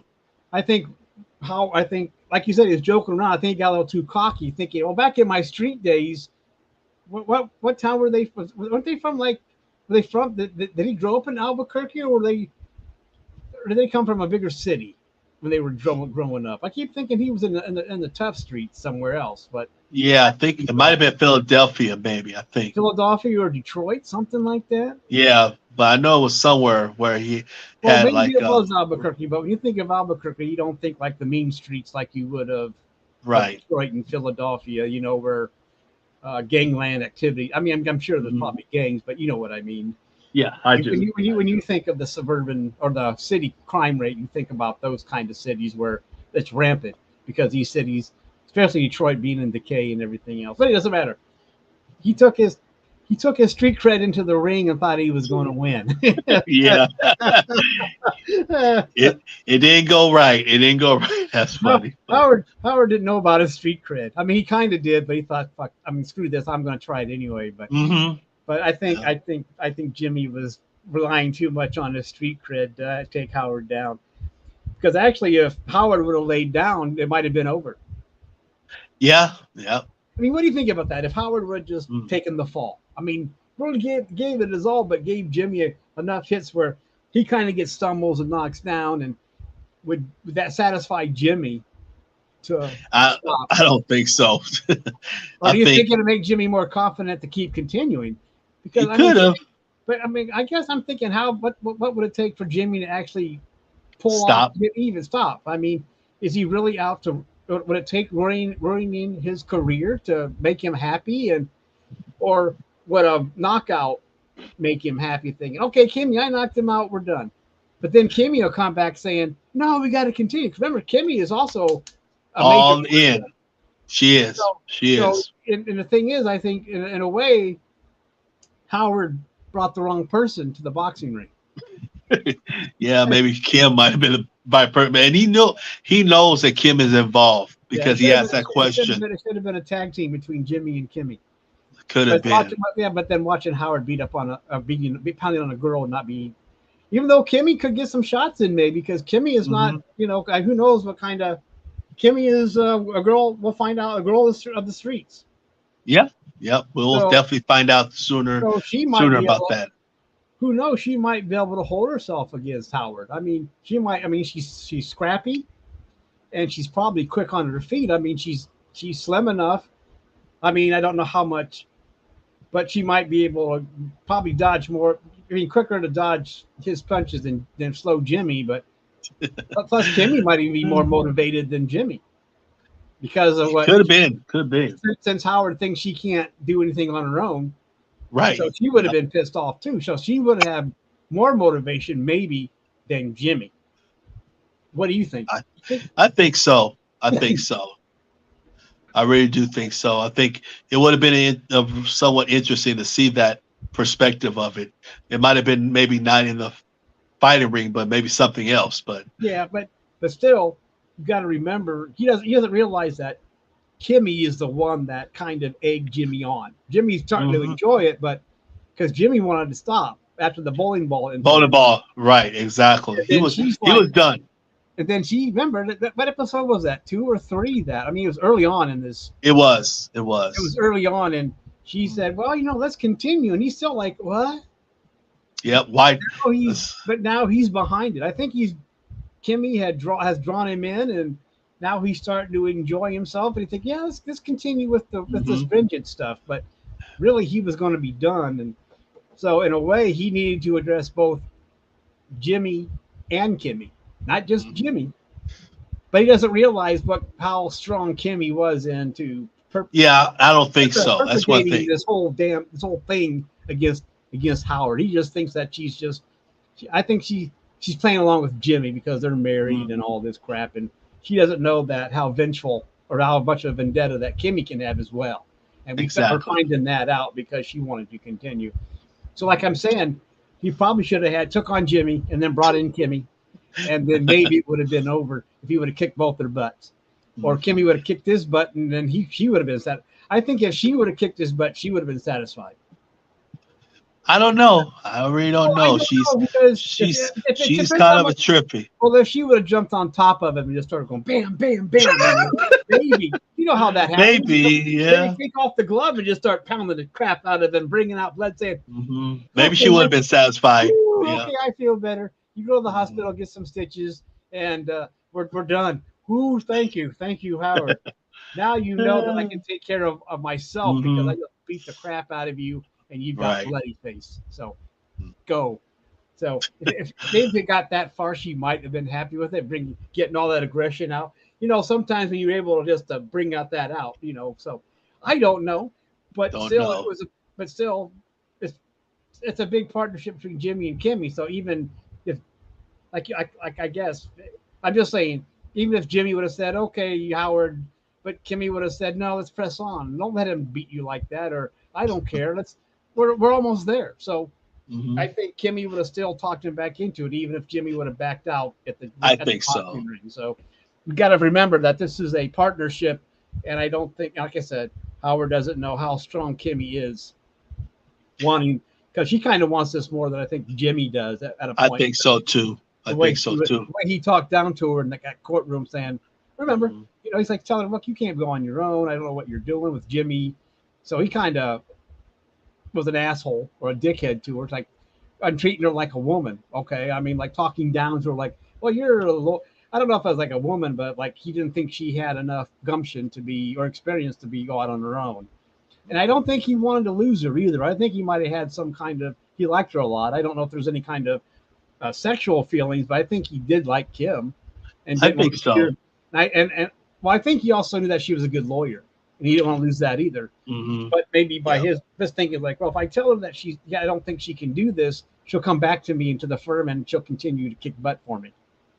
So that might have been that kind of a ploy in it. Instead of her thinking, oh yeah, you're right, Howard, I'm going to come back. She's like, screw you, hmm, we're done. Jimmy, let's continue because he's pissed me off. He thinks I'm a weak person. yep. And even though, so if that was Howard's idea, it backfired. Because sometimes these things backfire. I mean, Howard's trying to appeal to her, like saying, well, but Howard can be kind of a dick, but still, Yeah, that's I true. don't, I don't, and I guess thinking about it now, I don't think he wanted to lose her because he knew that she was talented and he didn't want to lose her from the firm because she was, the sandpiper thing and the property thing. And, Hmm. he knew that she was an important person, but maybe him trying to tell her that he didn't think she was ready, she would come back thinking, I think maybe Howard thought he had more influence than he did. He wasn't the That's the influencer. His TikTok, that's it. his Yeah. TikTok video did not appease her. He wasn't much of an influencer on YouTube saying, "Kimmy, come back." So he did. But anyway, it goes back to that, and I think that's Kimmy's trying to prove herself to Howard, thinking, you know what, I'm not weak because he doesn't know her street cred. No, he doesn't. No, If anybody maybe has the Jimmy. street cred, it's Kimmy. Yep. Kimmy Yep. has the street cred too, Hmm. and she's She using does. that. And because I mean, she's had. We'll find out later what kind of street cred this woman has going Hmm. back to her. Anyway, we'll find out. I'm not going to say Yes. what. That means you have to keep watching this to find out what we're talking about with Yes. Please do. street Please do. We're cred. going to talk about it for sure. Oh yeah. But anyway, that's okay. The boxing match is over, right? I mean, you have anything else on the boxing match? Uh, the a key thing that happened after that, which was important, is Howard going into a vehicle with another gentleman, and we found out that other gentleman was a private eye. And Howard explained to the private eye to make sure that you keep an eye on Jimmy wherever he goes. Keep an eye on him, and he asked, "Is there any particular time or reason or anything?" No, just keep an eye on him. I want you to do that. So that's when Howard talked to this private eye, and then Howard left and out the car, and he went away. And then the private eye looked at the Saul coming out the boxing ring, and that's when he made a U-turn and started following him uh, to uh, follow him to see where are the places that he's going to go. So it's kind of an important thing that we found out. Not just Howard did the boxing situation, he also had a plan to get a private eye to investigate what Jimmy's doing to see if he can kind of get him to admit all these shenanigans he was doing from the Yeah. hookers and all this other stuff. So that's what I think Howard was trying to do, and we'll see if it Right. works. We'll see if I, it I works. hey, I agree with that. I forgot about it too. So thank you, Jay. But you're right, and I'm sure that he's on the payroll for I don't know if he's like a private investigator. I mean, he's a private investigator, but I don't know if he's like private to Howard or if he's just part of the firm because Right, right, right. he Yeah, might we just don't be know. with the firm. So I don't know if he can build a firm, but it's still going to. But this is more of an expense that Howard is taking on. I'm thinking that this will probably come out of his pocket. So Howard is now very financially invested in, Hmm. I'm not saying he can't afford it, but still, this is something you can't write off on your taxes. I mean, what are you going to do? Jimmy, what line is Jimmy? And you write down your number and you deduct it. Is it line, Right. is it line 47 Jimmy expense? And I don't think there is one. So, No, exactly. and if you did try to put it somewhere else, well, that's kind of cheating and could come back to bite you. I'm sure you can find some kind. Miscellaneous is where it would go, right? You just Yeah, put there you go. miscellaneous Yep. expense. Miscellaneous. Yep. Miscellaneous, Different code. yeah, different code. You can write it off later on for the corporate expenses. Yeah, it's Hmm. miscellaneous. What, $100,000? Yeah, miscellaneous. But anyway, 'cause I'm sure. But anyway, yeah, I forgot about that. So this is interesting. So he had a backup plan with the private eye. Even I wonder if this would have went the same no matter how this outcome would have happened. You know, Mm. because now that so he doesn't think. So I guess that is in the back of his head that Jimmy wouldn't give up no matter what happened here. I think, Howard got his shot in, and now it's like, okay, just in case you follow him, see what he's doing, who he's talking Hmm. to, Hmm.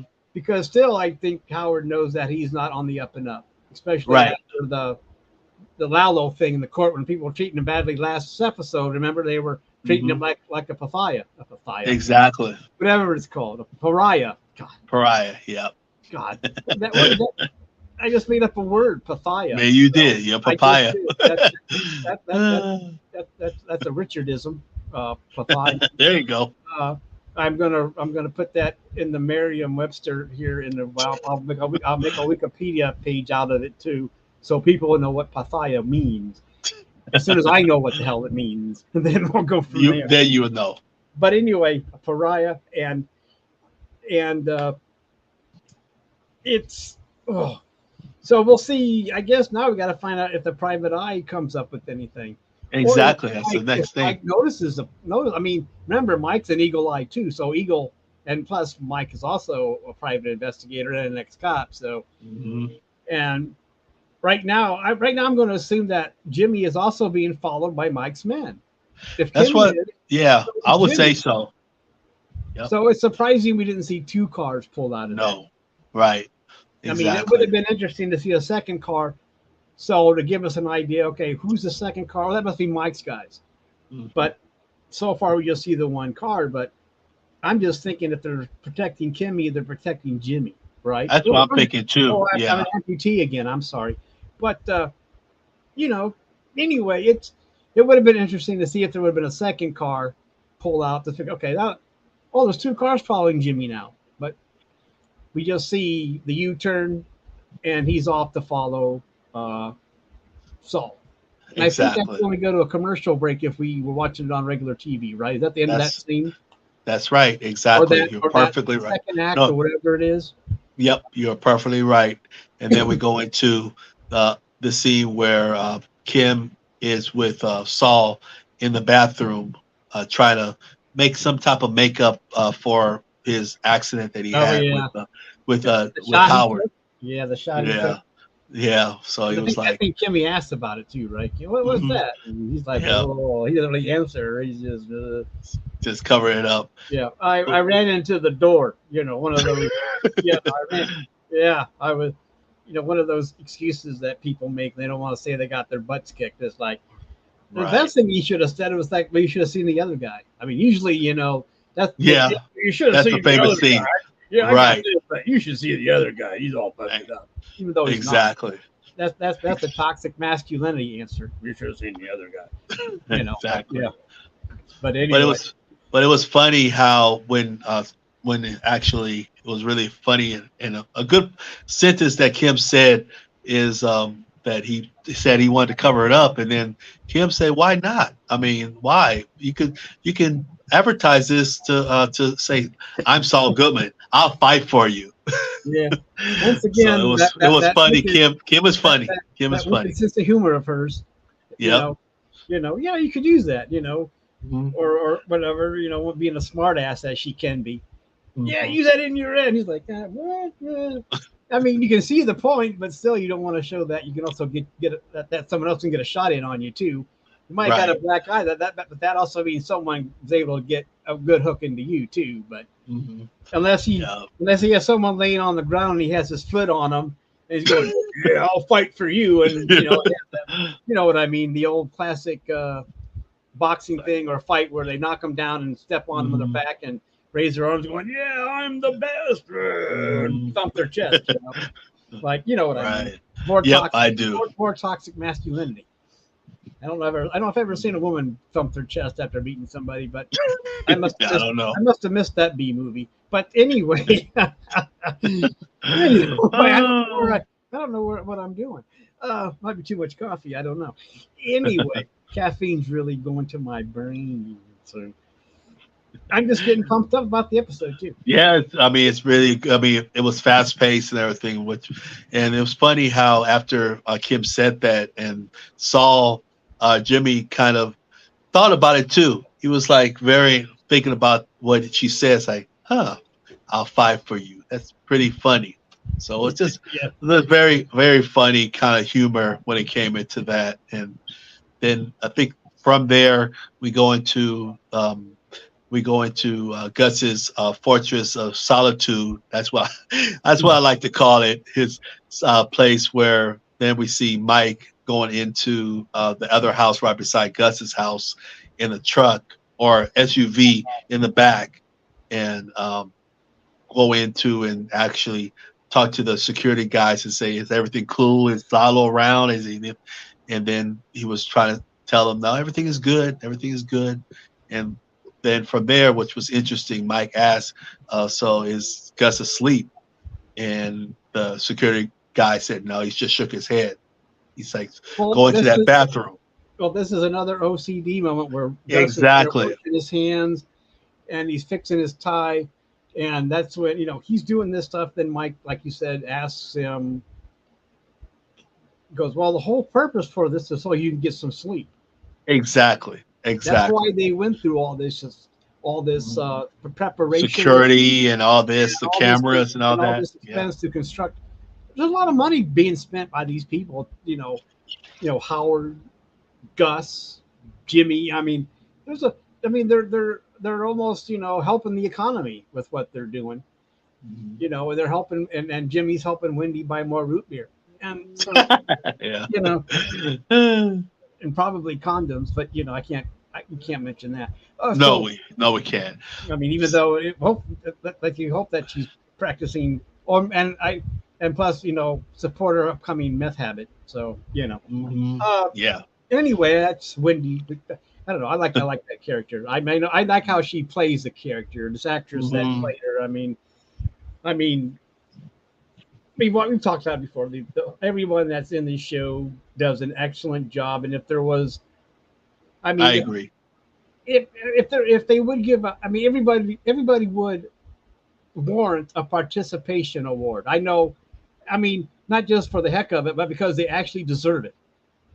Okay, it's not like you can only give one award when you do these other award shows, but if everybody deserved some kind of acknowledgement besides an IDBM or not whatever it's called, IDB whatever acknowledgement or whatever, or a Google thing,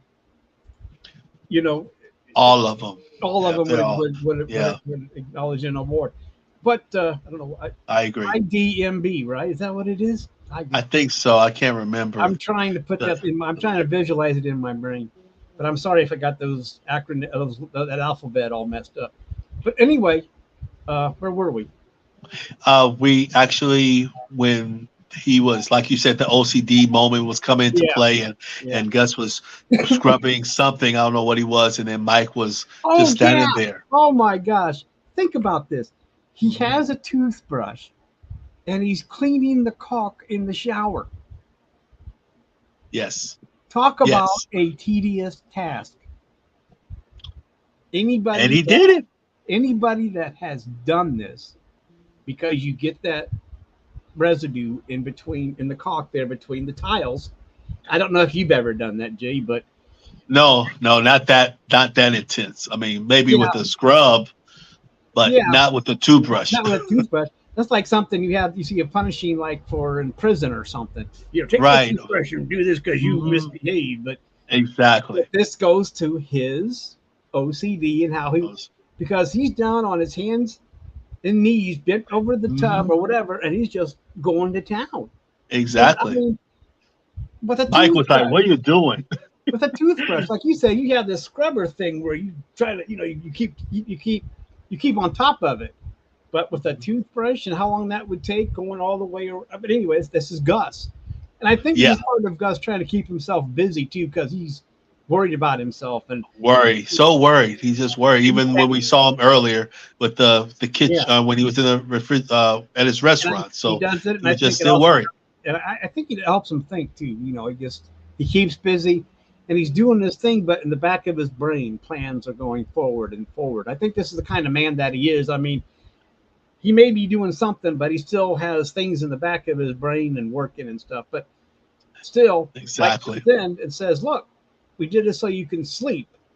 And I just don't think Gus can sleep. I just think like, okay, I know, but I can't. I'm too worried. I have too much on my mind. Hmm. Maybe he's having some kind of uh, anxiety or whatever. Maybe not anxiety, but oh my, bipolar Right. moment where he's all pumped up and he can't sleep because he's up there. He's up. If he has bipolar, he's up here and he can't Yeah, he can't. sleep. Yeah, He anything that rattles him, he'll just wake up. yeah, Oh my God, I got yeah. to check on this. I mean, maybe later So on when it's done, he'll crash down and can pass out. But right now, if he's bipolar and things are just up here, he can't. He's not.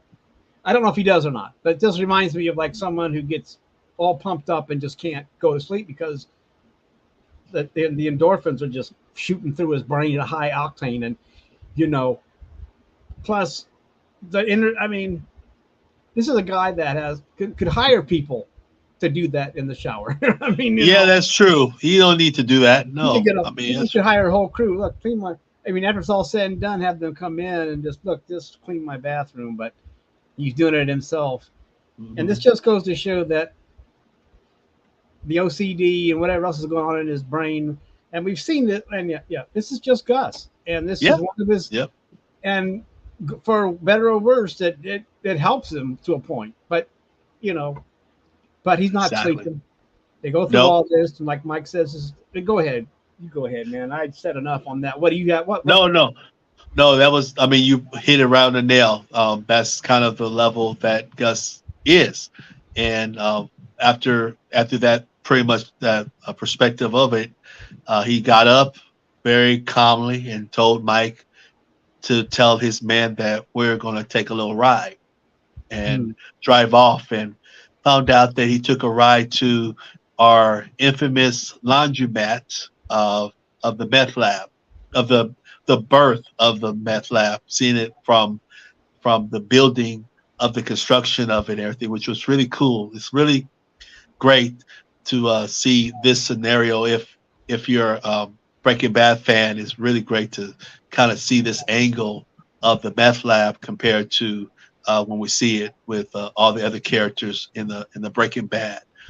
So it was really cool, and then it was just Mike and Gus just standing there, and Mike kind of explained to him about something about a hole that is buried, so no one really can come into this place. If you think Lalo is going to come out of somewhere and pop up, I don't think you can. So that's what he told him, and then that's when Mike told Gus to say, "Okay, I'll let you just stay here for whenever time, and I'll be upstairs." So it's just interesting with that, and then seeing how Gus um, just was very quiet. That's one thing, like you mentioned about his OSD. He's very quiet. He's very meticulous, and that's whole scenario of that scene of him going down the stairs, checking things, checking the electricity, checking his gun, and checking all that, and doing all these things is very very important. I mean, I'm just gonna say it like that. I mean, we're doing one episode at a time, but I'm just putting it out there, a little nugget out there that this what we're seeing right here is very important. And sometimes that's one great thing about episodes and shows. these little small scenes that doesn't really have any words or any type of language or anything like that. It's just the actor doing something is really going to play a part later on in the series, which is great. So um, that's why I wanted to put out there. But what did you think about that? Seeing that scene? I liked the opening shot when they're going up the stairs and you can see that the washing or drying machine is tilted up. Yes, yes, We yep. have that was an excellent way to open that up because Hmm. we've never seen that angle before. I mean, Nope. we've seen it come up from behind with, but this gives the illusion that there's actually a hole underneath the washing machine. Exactly. Because in Breaking Bad, it just lifts up and it's probably just a piece of cardboard. I mean, concrete's still underneath it, but this shows you're going up the stairs. You see that it's tilted, so you know that it's open, and you know that you know. So and like you said, I like how Gus is looking out, and we see it's just dirt floor. It's just a big dirt hole underneath Hmm. the washer, the washing place, the Yep. laundry mat or Hmm. the giant laundry mat. And like like Mike is saying, look, whatever hole we did to dig out the dirt, it's filled in. No one can get in. Yep. And and Gus is just staring out into the abyss. I mean, I'm sure he's hearing Mike, but he has these things are going on. And Mike seems to know Gus well enough to think, okay, he wants to be alone with his thoughts. So I'm going to go upstairs and let him go to it. Exactly. And I like what you were saying about the foreshadowing that, he's looking out, he's thinking for later on, like you said, later on in the series. But, he's kind of looking at it. And at first, I mean, you could think of that, okay, he's like a proud papa, this big hole he just built. Right. Yeah. He's Exactly. trying Yep. to envision the finished product of the lab. Hmm. Because Hmm. sometimes, you do that. If you're building a house, you might come and look at the foundation and stare at it. Go, okay, it's going to look like this when it's done. When these construction guys walk away, I'm going to have this nice little house. And but you go out there and you visualize it. But or whatever, you know what I mean. But Yep. people that are actually able to build a house, I guess they know what that's like. Okay, yeah, well, that hole in the ground is going to be my 2-bedroom fortress of solitude. But anyway, Hmm. Hmm. he's looking out at it, and but you're right. I mean, I guess to look at it is kind of like foreshadowing too, because he's probably, I guess you could look at it like he's thinking about, well, how else can I use this space? Exactly. Yeah. Exactly. I mean, Hmm. it's a big space, it's empty Hmm. except for some construction equipment, and but other than that, well, it's like one backhoe in there. I think just Yeah. One big back hole. Yep. yeah, that's the only thing that's in there, and yeah, and they were. I'm glad that they had attention where they knew to put those support beams in there to hold it up. I mean, it wasn't like it this Hmm. big open hole where you have to. They actually showed that okay, this is how it's being supported with those steel Exactly. beams The because red beams. Yep. the old basements would have those. Back in the day, they put these things so the house wouldn't cave in. Before they had all this strong wood they have now. But back in the old days, you'd walk into a basement and you'd see these steel beams that could be adjusted, but it would help hold out the house and level off the house too, from so the floor doesn't sag. But that was back in the day. But still to show those support beams, there's three of them, and you're like, okay, that's cool. They knew enough to include that to show that this is how this heavy floor above is being supported, because Right. that's concrete with heavy equipment too. I mean, these machines probably weigh a ton or maybe close to it. I mean, they're not small washing machines like down to local laundromat or in your back room. These things are industrial sized machines. Of Exactly. course, the one with the Exactly. hydraulics has to weigh quite a bit too, because you have the hydraulic thing to lift it up and blah blah blah. But Mhm. that's not here nor there. But yeah, he's looking out like he's just looking out, kind of like envisioning what it could look like, thinking like, okay, but how am I going to make this come? I mean, I still got Lalo on my back trying to figure out what I'm doing. So Exactly. I'll be Yeah. thinking That's about that too. How am I going to make this? I can't make this come out. This can't happen as long as he's out there hunting me down. So got to keep it thinking slow, about that too. Yeah. low key. Oh my Yep. God, you're right, Jake. Hmm. Yep. Woo! Yep. Yeah, very low key. Got to keep everything very kind of laid back for right now because Lalo's on his tail, and still right now we still don't know where the heck is Lalo. Yeah, Yeah, and we're yes, about to find out. yes, that's right, exactly. Good save way. Good job. Good job. Good job. That is correct. We go into the last, not last scene, but last, I guess, concept of this episode of Black and Blue is where it looks like they were two, to our knowledge, it looks like they were in Germany. Looks like we had two kids playing some type of video game where it had like a uh, trivia type of game where you, if you Oh get yeah, this answer right, you yeah. get this right. So that's where we're Well, at in it a was a bar. It good, looks like they were in a bar. It looks like yeah, and it was a good segue to get to the character at the bar, the woman at the bar, because the question was who was the exactly. first astronaut, the first female astronaut into space, Yes, and exactly. and it depends on how arrogant you are as an American, what your answer is. I mean, would you agree with that? Yeah, I agree. I agree. I mean, I agree. everyone says, "Well, Sally Ride," but still, the Mhm. Russians beat us to it. But no one, we don't say that, No, We, so I mean, I'm still surprised that the German kids didn't know this. But anyway, their answer was Sally Ride, hmm and the woman at the bar bar at says, the bar. Yep, says I can't remember the name, but she gives the proper thing. She just whispers it to herself, and then we find out that she was right, they were wrong.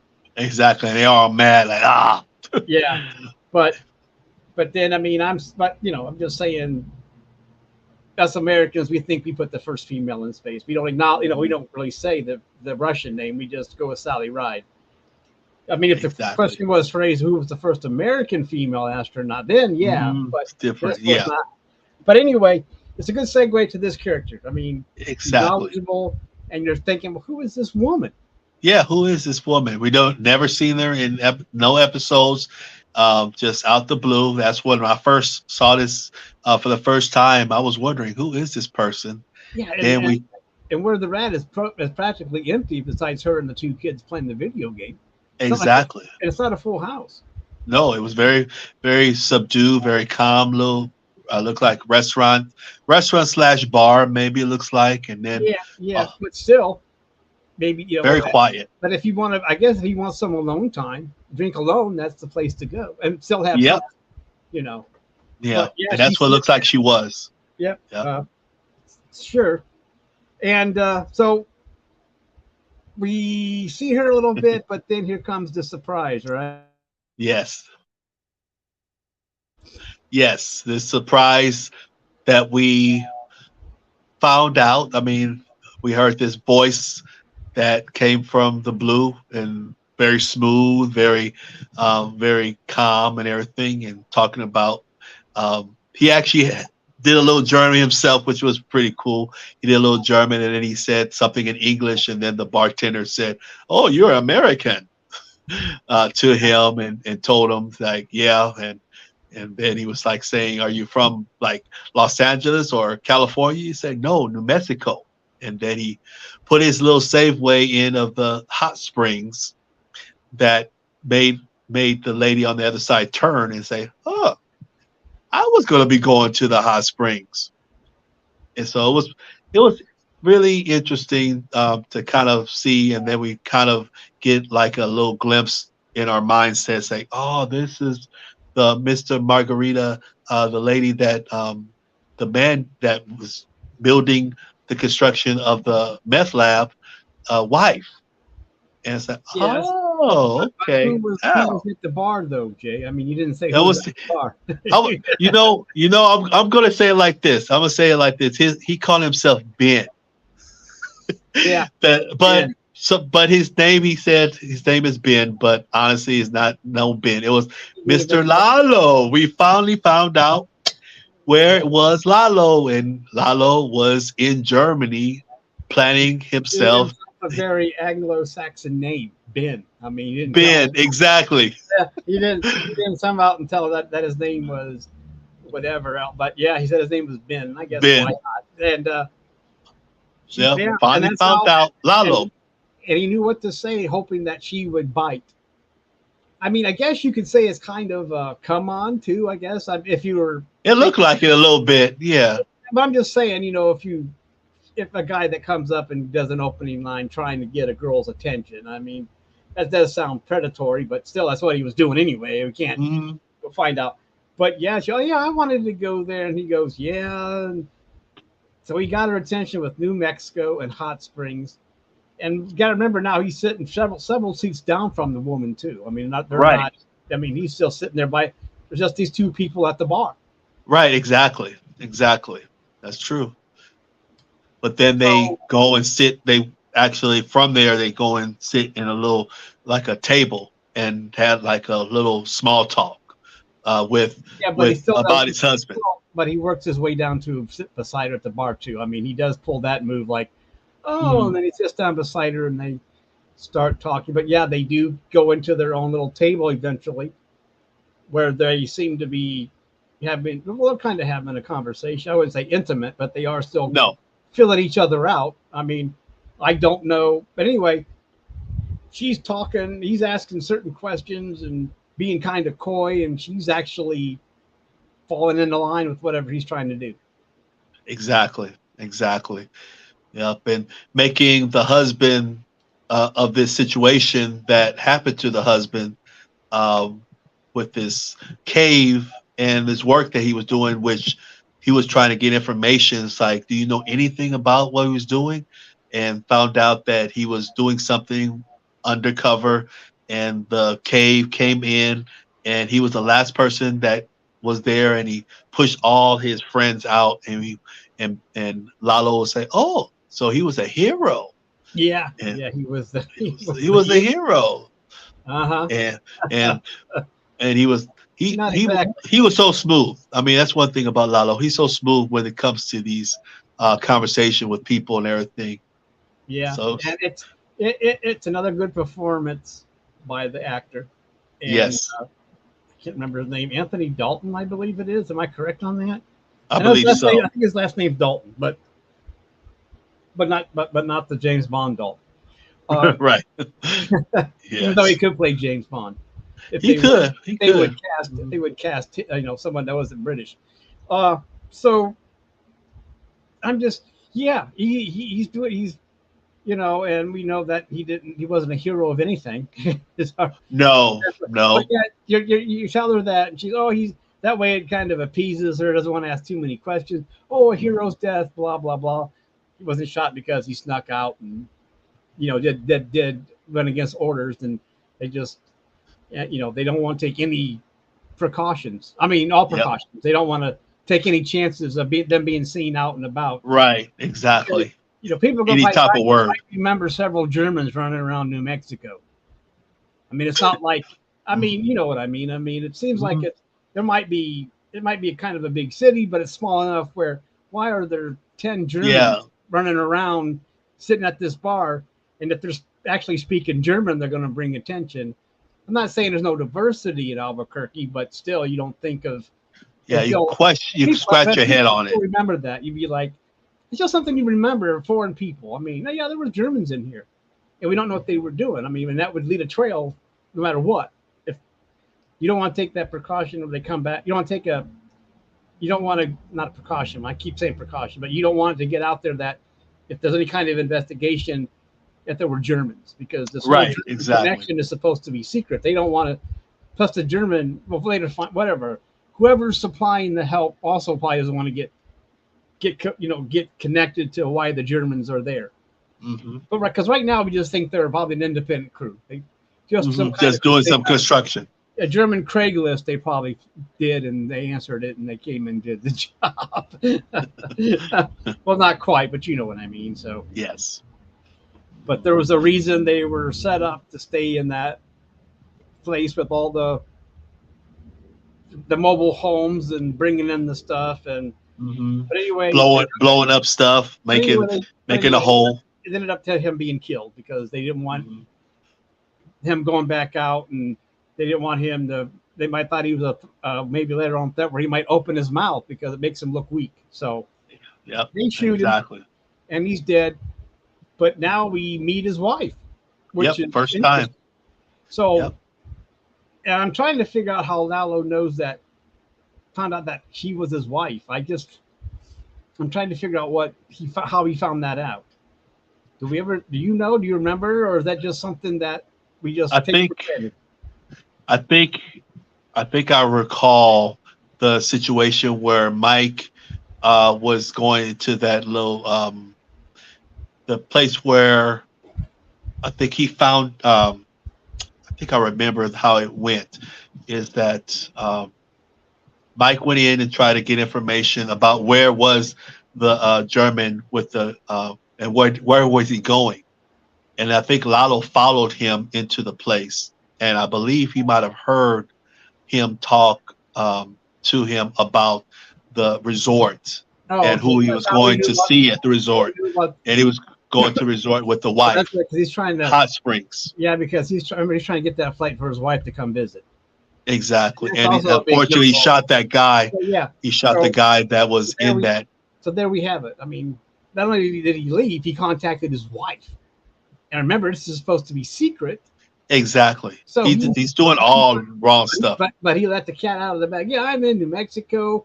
Why don't you get a flight? We'll go to the hot springs. He's treating it like it's a vacation at this Hmm. point. So that's also what hurts him, is that he actually contacted the outside world and told him where he was at.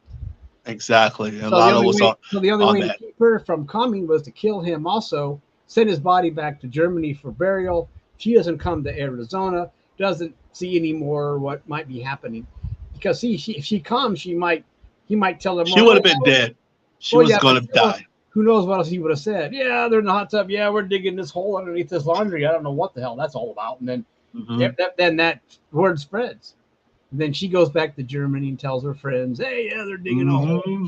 So Yep. all these loose ends. So Mike, they have to they have to get rid of these loose ends, and the only way to do it is to kill the guy that let the you know that out got the word out. And I Hmm. guess you're right. Lalo does find out that that's what it is. So he still doesn't know what's going on. So No, he still doesn't he's know. heading off to Germany trying to figure out if she knows what's going on. Hmm. Yeah. Because What is the chick man doing? What is he doing with this big building? What yeah, he's building? He yeah. still So doesn't know. yeah, and he takes this trip halfway across the world to do it, to get to Yeah. Germany and meet I this, know. set up meeting this woman and make and it's amazing that it goes according to plan, because I could have went sideways. Like, she could have just completely ignored this guy.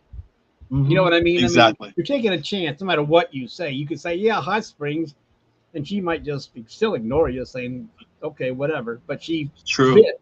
She took the She bait. she She did. did. She really did. Yep. And maybe she was, I mean, maybe she was kind of feeling lonely too. Her husband's gone, and she's still, She's alone. grieving. Yeah, She's she was grieving, grieving. but Yeah. still, I don't. But maybe she just wanted some conversation, like we've noticed, she's sitting there by herself. But anyway, it doesn't matter. Hmm. He's trying to pump her for information, thinking that maybe he did, but maybe she does know why he was in New Mexico. But she says, I don't know, something secret. We don't know. I don't know what it is. Hmm. And Yep. he's still thinking, man, I don't. He's not. Yep. He doesn't know what's going on either. No. And the four guys that was part of it that he saved didn't even come to the funeral, and that's when Lalo was like surprised. It's like none of them even show up at the funeral. They didn't even show their faces, and she's like, "Nope, the boys didn't show their faces at all. Um, they didn't show no respect or anything like that." I think Yeah. one. I think he did mention, or she mentioned to him, one of them maybe brought something uh, to, or not brought, but sent something to her uh, for the situation that happened to the boys that died through the Well, I quote think unquote I'm trying to cave figure out. accident. I think it went something like they said. Well, I think she said they didn't even send flowers, or they did send flowers. I think that was the extent of it, because Mhm. there was no way that any one of those guys were going to They will contact show their her. face. She would have been Yep, dead too. So exactly. then, They show their faces. if the four guys show up at the funeral, then they dig four more holes right beside them and put the bodies in there. So no, I mean, I know they're disrespectful, but it's either be disrespectful or dead. So make your choice. Right. That's why I Exactly. think there was Hello. a company line. I mean, I'm sure. I don't know who contacted her, to tell her the information. Probably Mike or somebody, like, well, this is what happened. I'm the foreman, blah blah blah blah. And but yet they can't show up. Plus, it's a long flight to Germany too. But Mhm. Exactly. I know what she's saying. I mean, well, I guess since he supposedly saved their lives, why wouldn't they come and pay respect, saying, and then come and tell the story? Yeah, we were trapped in there, Exactly. Yep. and just make you know how that goes. You're at the funeral Mhm. and you're getting answers. Oh my gosh, really? Yeah, if it wasn't for him, we'd all be Mhm. dead. You know. Yep. Oh my gosh, I was trapped underneath this beam, and he got this board and pried it up, and Mhm. And oh, push me oh out. pushed me out. He pushed him out, and he stayed in and took the explosion as he pushed me out. And if he wouldn't have done that, I would have been dead too. Oh, Right. he's a real hero. And they all would have said, if it's a real situation, they all would go Right. like, yeah, he told us to run, and he had to hold this thing up, or it would have fell on us, whatever. But Exactly. but yet they don't come to tell this story, and Nope. she won't know this story since it never happened. So, Yeah. It but I never mean, happened. still, she knows he's a hero. I mean, even though she doesn't hear the stories from the people that don't come and say it, she knows that he died a hero. He saved his men, and it's still. I mean, you might, yeah, okay, but he's still dead. It doesn't. I mean, it still doesn't make it Yeah, better. no, no I mean, comfort. No I comfort. guess, yeah, you went out a hero, but still, you're going to miss him. He's dead. Yep. Okay, Yeah. and you're still Yeah. going to And she, mourn. It's like, oh, he's here. I feel better now. I'm just going to go about my life. I mean, right. no, it doesn't matter. He's dead. You're going to miss him. He's your husband. He was out doing a job, providing for the family. Oh, she had a job too, but he was bringing in money too, and plus she has to be proud that he was also with a secret project. Okay, I Mhm. mean, when you think secret project, you think, oh, it must be a government thing. Yeah. Yeah. You know what I mean? Hmm. Maybe it's something with he's doing something for the Gestapo or something. You don't know. I'm Don't sorry, know. it's a bad Germany joke, but I hear you. but anyway, he's but yet he's in America too. He's not just he's in America, which still holds some esteem somewhere when you go to America to work. Yeah, I mean we don't. I know we're kind of tarnished, but still, you went to America. You're doing something secret. It's probably for the German government or the American Mhm. government wants your expertise in doing something secret for them. Maybe it's something for the American defense. Who knows? But Yeah. anyway, she's proud of this man that went to do a secret job in America, Hmm. died as a hero, but it As a doesn't hero. matter. But still, he's dead. He misses her, and he misses her. He misses him, and it doesn't. You're still going to mourn about it. It doesn't matter. You're still going to be sad Hmm. because. But anyway, I'm going on and on. So anyway, they talk in the bar, and she doesn't really give him any information because she doesn't know anything. No, no, he doesn't get as much as he wanted from her. He was kind of bummed out. So, um, but as a gentleman as Lalo is, he escorted her to her home and walk her home and everything. And it looked like almost that Lalo was gonna Lalo was gonna get a little busy with the woman. It Yeah, sounded like a I little was bit thinking, at the end. well, I was thinking that too. He walks her home, and Yeah. they're at his at her gate that leads to her Yep. dad, and you're Say, thinking they're thinking, uh oh, that was going yeah. to gore. What's Yeah, going on? it's like when you This going early to in the work, game, going home. this early in the game of her morning period, he's going to go in there because you think, okay, he's going to get some bonus activity here, Hmm. and but I think that was I think that was set up, that tension. And like I said, I mean the actors got that tension, like, is it or isn't it? Is she going to Right. invite him up to her place, or is Lalo just going to grab her and force her in? Do a True. Lalo move, like, okay, he grabs her, puts a gun to her head or a knife, and forces her to her apartment, ties her Tell up. me something. Yeah, tell me Yeah, something. yeah. Because I mean, he could be invited in, or he could pull a Lalo and say, "Fuck this! Oh, screw this! I'm Hmm. sorry, gosh darn it," and just throw him up there, and pull one of those. But it just turns out that they just say a cordial goodbye. She Yep. walks in, and he walks off, and then we see this, a fast Uh, one of those speedy things where it goes from night to day, Correct. Yep. and And she he comes walks off, back. and she walks out to go to work. He crosses the Work. street and breaks into her apartment. Exactly. Yep. Barking dog, dog Yeah. barking and everything. Luckily, And he was the like, dog was the dog had a they had one of those baby gates. yeah, The yeah, dog baby wasn't running king. rapid to bite him or anything, so he was able to. I think he petted her or gave the dog food, right, or something to Hmm. calm her down. Something. Yeah. And then spoke to her in Spanish. Yeah, somehow the dog Yeah. and the dog understood. Not only and the dog and I Germany. bilingual, Spanish and German. Right. So there Exactly. you go, a bilingual dog that can understand both of them. But still, he's trying to win the dog or keep the dog from, you be friendly, hope the dog calms down, thinks you're a friend, and Right. leaves you and just lets you go about your business. And dog does Right. quiet down, and we find and he's there trying to. Okay, she's not telling me anything, but there has to be some paper trail, right? That's probably what he's Something. looking Yeah. for, right? I mean, why else would he Hmm. be there? Exactly. Exactly. And That's why he went upstairs looking for something. He was saying, like you said, want to find something that can help him find out what is this chick man doing, Gus Fring doing uh, with this building that they're doing. What's happening? So it's like he had to find something. So he goes upstairs and he's looking around and everything, and all of a sudden, a surprise bark from the dog downstairs, finding out that the wife has come back into the house. I'm like, oh man. I was like, oh snap. I'm just thinking to myself, oh boy, Lalo's going to have another victim that he's going to have to um, do away with because she was just at the wrong place at the wrong time. yeah, but what did he Yeah. find in the office though? Now that's the thing. That was the interesting thing, and this is related to the Coldplay that was start of the whole episode. He saw the little emblem of the engineering scale that was in her bedroom, and it had, like we said, with love for the boys.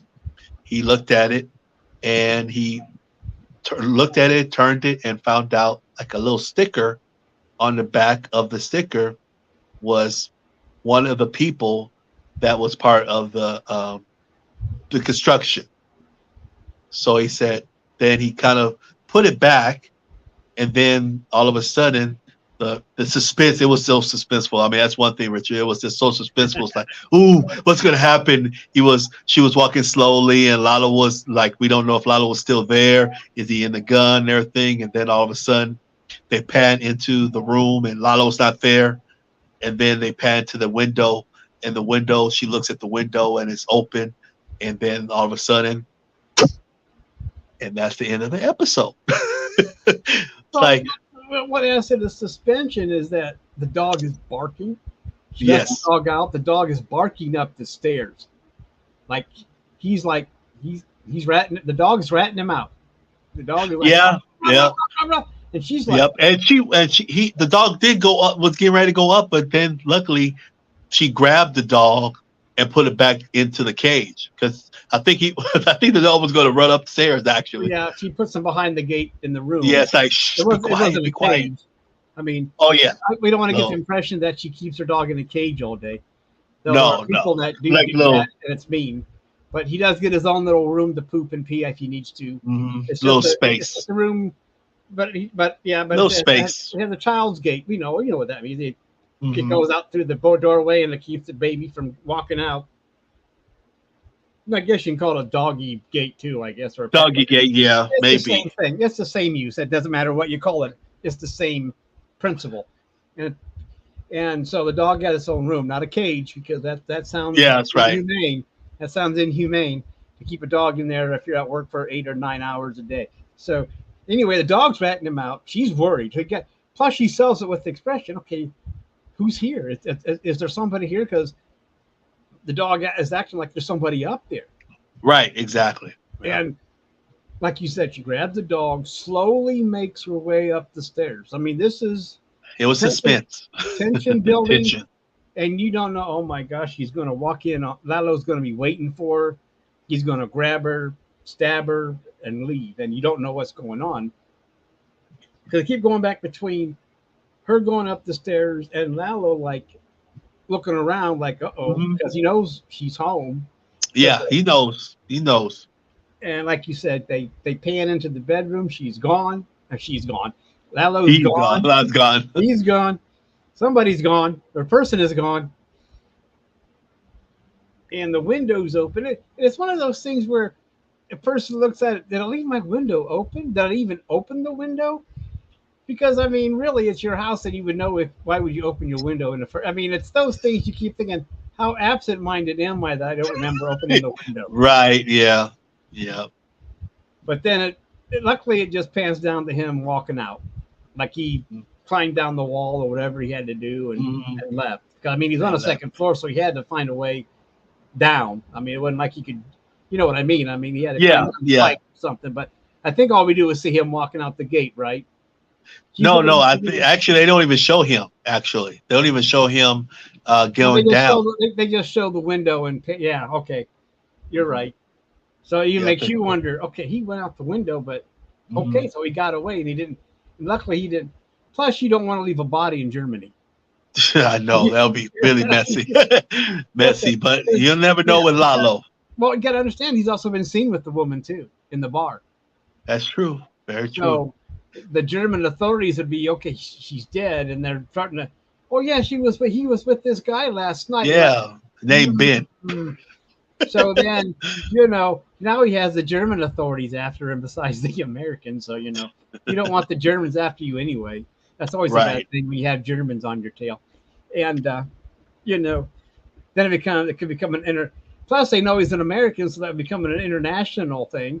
And they could check the airport video to see who this guy is and see if they can get a witness saying, "Did you recognize anybody?" And so, I mean, it would have led to all kinds of problems dropping a body in Germany.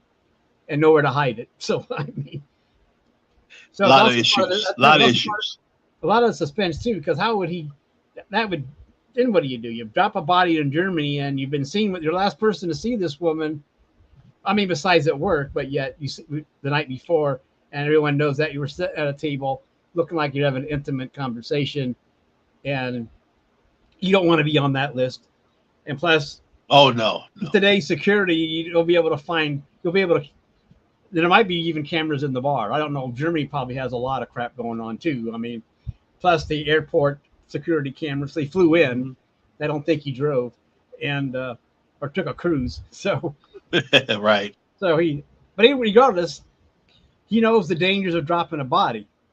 So for him, he had to. So that's on his mind too. That's why he's like, "Oh my God, I got to get out of here because I can't drop her. I can't drop a body." Yeah, I got to get out of here some way. I can't sit in the chair and go, "I've been waiting for you, darling." That's even creepier. That would have been really, really creepy. That would have been really creepy. But then she would have just kicked him out, and then he would have said, "Okay." But then he would have to trail that he was in the apartment. Like, why was he in my apartment? Because she might just still call the police, and then she might have been terrified, yelling and something. And if she's starting to call the police, well, then you still got to drop her body. I mean, oh my God, this is getting out of hand. So you just can't sit there and go, "Hello, darling, how are you doing? I thought I would surprise you for a lunch snack. Come over here. I got the sausage for your lunch here." Oh. So or what would that be in German? Like brats or something? I don't know what it'd be called. Whatever, it doesn't matter. Anyway, that's kind of I shouldn't have said that either, but it's like no matter what he would have said, it would have been creepy. And if he would have just said, I wanted to get to know you better. But what better way was that to meet you in your bedroom? So that would have been scary. He's not just sitting in the living room in the chair. He's in the bedroom sitting on the bed. "Hey, how you doing? I thought I'd just check out your pad here. I was kind of curious how German architecture goes here compared to America. Don't mind me. I'm nobody. So I mean, just forget about me. I'm out the door." But anyway, yeah. That was a conflict too. You think he's gonna drop a body, and then he's thinking, "I can't drop a body in Germany, or I'm get busted, and people will know that I was here, and this is supposed to be an undercover mission for me as well. No one is supposed to know that I'm in Germany checking out." Exactly, and no one does. People still don't know where Lalo is. They think he's in Albuquerque and he's in Germany. Exactly, all this time. Doing on his own undercover mission. He's playing. He's doing a James Bond thing there. I mean, like we talked about. He's being suave and like James Bond and buying her a drink and You know what I mean? How, but he didn't get the girl in this case, like James Bond would. But you know, Yeah. there's always the other model he can get. But anyway, that's how it ends. Like you said, that's how it ends. I mean, we just he's he's even he's kind of got another. He knows that he was there. He didn't get any information except for that box or whatever it was that he looked at that we saw in the cold play. So that did Mhm. come back later on, and we know that, and we find out that it belonged to him, Yep. and Yep. someone made it for him. One of them. Yep. One of One the of guys that were there. yeah, it was a machinist or a craftsman and made that for him and gave it to him, and so that gives Lalo another name, maybe. I Yep. mean, I don't know. I So, don't know if he knows that he's working there, but it gives him a name to check out. It's a clue. yeah. There you go. I That's mean, a clue. yeah, Exactly. That's it's and just a clue. I mean, that's it's a okay. clue. Maybe this guy knows what's going on because Mhm. right now Lalo is chasing down everything he can find, and you know, and plus when she says it was secret, it's like he's got his work cut out for him because if it's secret, nobody might be talking, and knowing Gus is already tight-lipped as is, so he knows what he's up against. Mhm. But he does have a clue, and he's sniffing around, Yep. and He's you getting know close. He's getting close. he knows he Very, is. very close. Yep. Yeah, like he's not listening to being when he was told to back down from Gus. He's following Hector's orders. Hector says, Yep. "No, go after this. Go after the chicken man," and that's what he's Yep. doing. Evidence. Evidence. He's going after that chicken man, and jeez, Yep. that's whoo, Hmm. another great episode. I mean, Yes, it was. It was a and lot, a lot to cover in such a small length of time. But it's, I mean, it had like a yeah, lot of stuff, a lot of stuff. the episode flies by, and then you watch it. It's like there's a lot to digest Exactly. Exactly. I because agree I 1%. mean, think about it. We spent twice as long covering the episode than what's actually the length of it. The length of it, exactly. I Right. mean, it's not an hour because of commercial. It's probably only like 45 or 40, but still, it's twice as long. I mean, the episode you can watch in a flash. We bore you to death within the first 15 minutes and go on for 2 hours. So I mean, you know, but that's just the depth of these episodes. I mean, Exactly. there's a And lot to digest and there's a lot it to is. discuss. And you know, I don't know. That's what's so fun about unpacking these episodes. And I hope Me we too. know. I hope that we know a little bit about what I'm doing. I mean, I know, No, we do. We do. and yeah, and I think we catch most of what's trying to happen here, Mhm. going We do. episode by episode without giving away too much of what happens in the future. I think our goal of sticking to episode by episode is working out very well. I think so We do too. we do mention things about Breaking Bad, but I just assume people have already watched Breaking Bad, and we can mention it a little bit, but we just Yeah. don't want to go ahead. We don't want to go ahead in this season of Better Call Saul. Better Call But I'm Saul. just assuming that people have already watched Breaking Bad that are watching this, or that we just give them enough tease in Breaking Bad. If they haven't seen Breaking Bad, they will go and watch it after this. You know, it doesn't matter. We don't tell them everything about Breaking Bad, but we just allude to that. Okay, this happened in Breaking Bad, so hopefully it's enough of a tease to get people to watch that too. Yeah, I hope But so too. I think maybe so. we're not. But you know, I don't think we're the influencers that we think we are either. You know, it's not like we're not influencers, but we influence each other to watch it. That's for sure. Yeah, yeah, definitely. But we're having fun though. I don't care. Yeah, I agree. I'm having a lot of fun digesting each episode and getting our And it's good. opinions and And it's everything. good to bounce off of other people.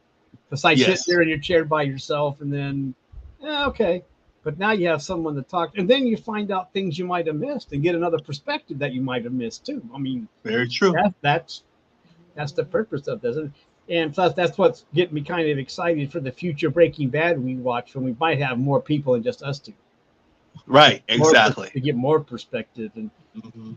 and thinking about that, if this lasted 2 hours, how long will it be with four people or more? You know, I know. Just imagine. the stuff unpacking each of those episodes. They might not be as tightly as this is, but it's still a lot of stuff to unpack in each episode. It is.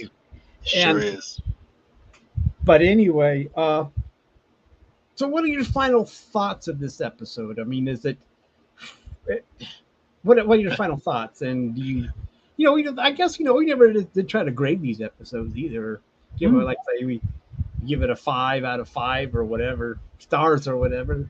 It's Now, interesting that we didn't think about that, but I would think, but we don't. But I just think we still give each episode a 4 or 5 anyway. I can't I see us, would. I can't see us giving an episode lower, like a 3 or something yet. I'd be No, no, and I don't think so. I mean, it really had to flop as far as the storyline. If the storyline is not good, I think it can definitely get it lower than a 3 or something like that. But yeah, but the storylines is I just just amazing, I like you just said can't see it. I before. mean, there's no reason to do it because it'd either be a Yeah, 4 or a great 5, writers, and the 4 would still be nitpicking.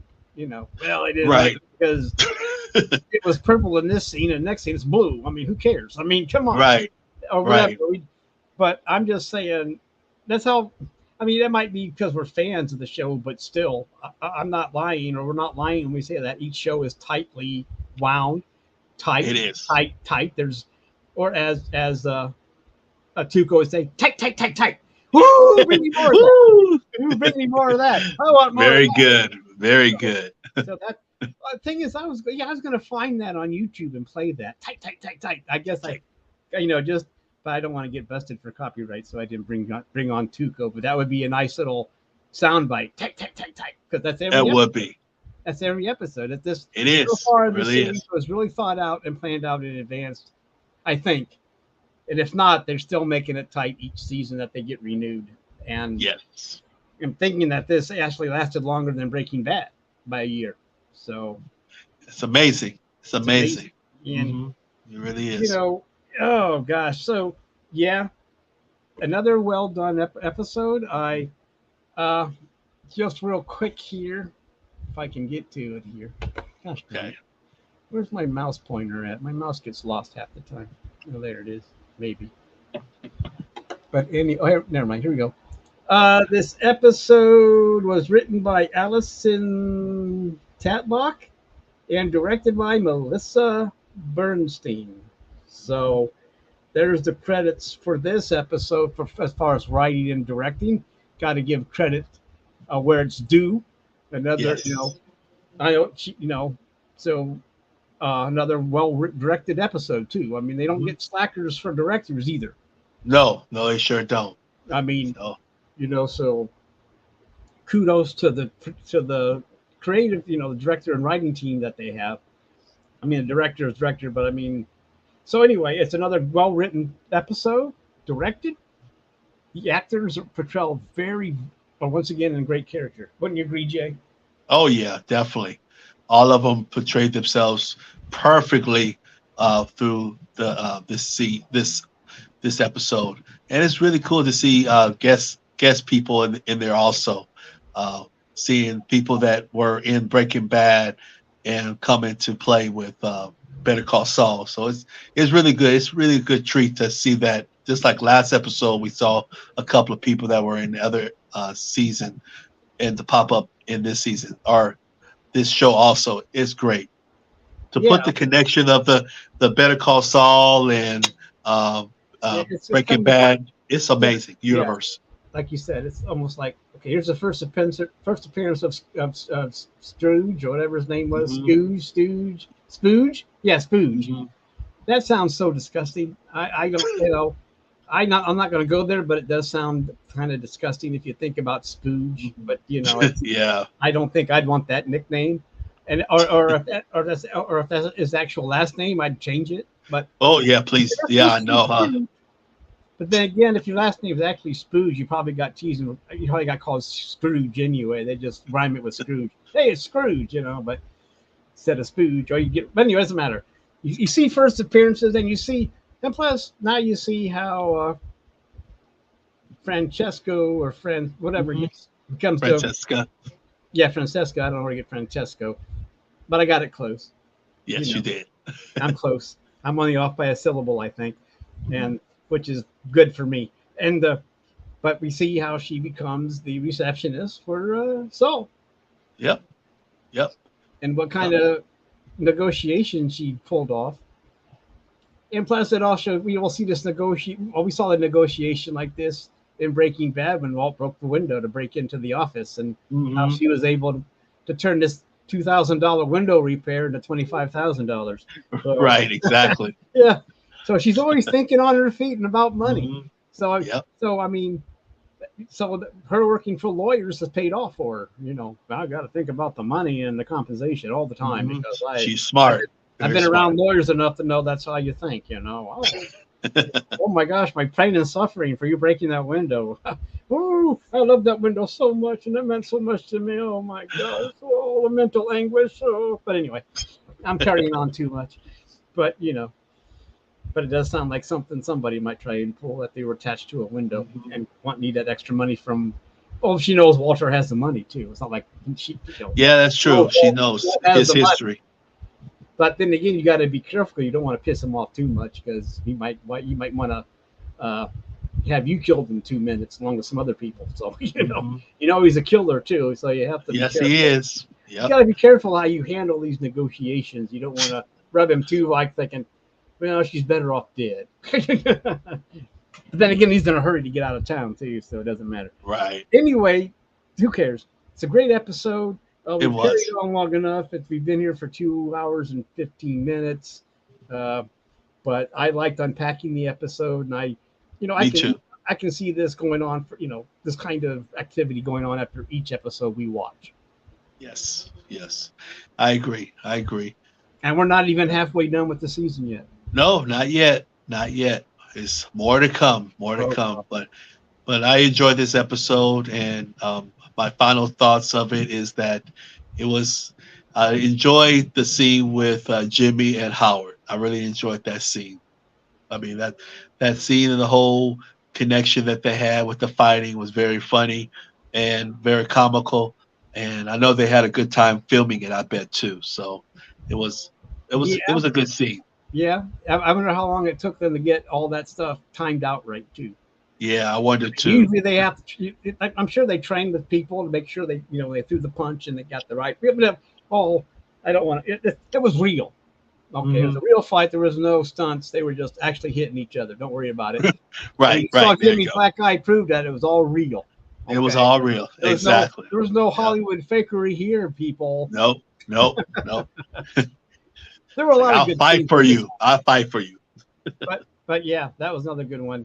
But that has to be the highlight that Howard them in the boxing match, and also actually finding out where Lalo is also a good a good way to end this episode.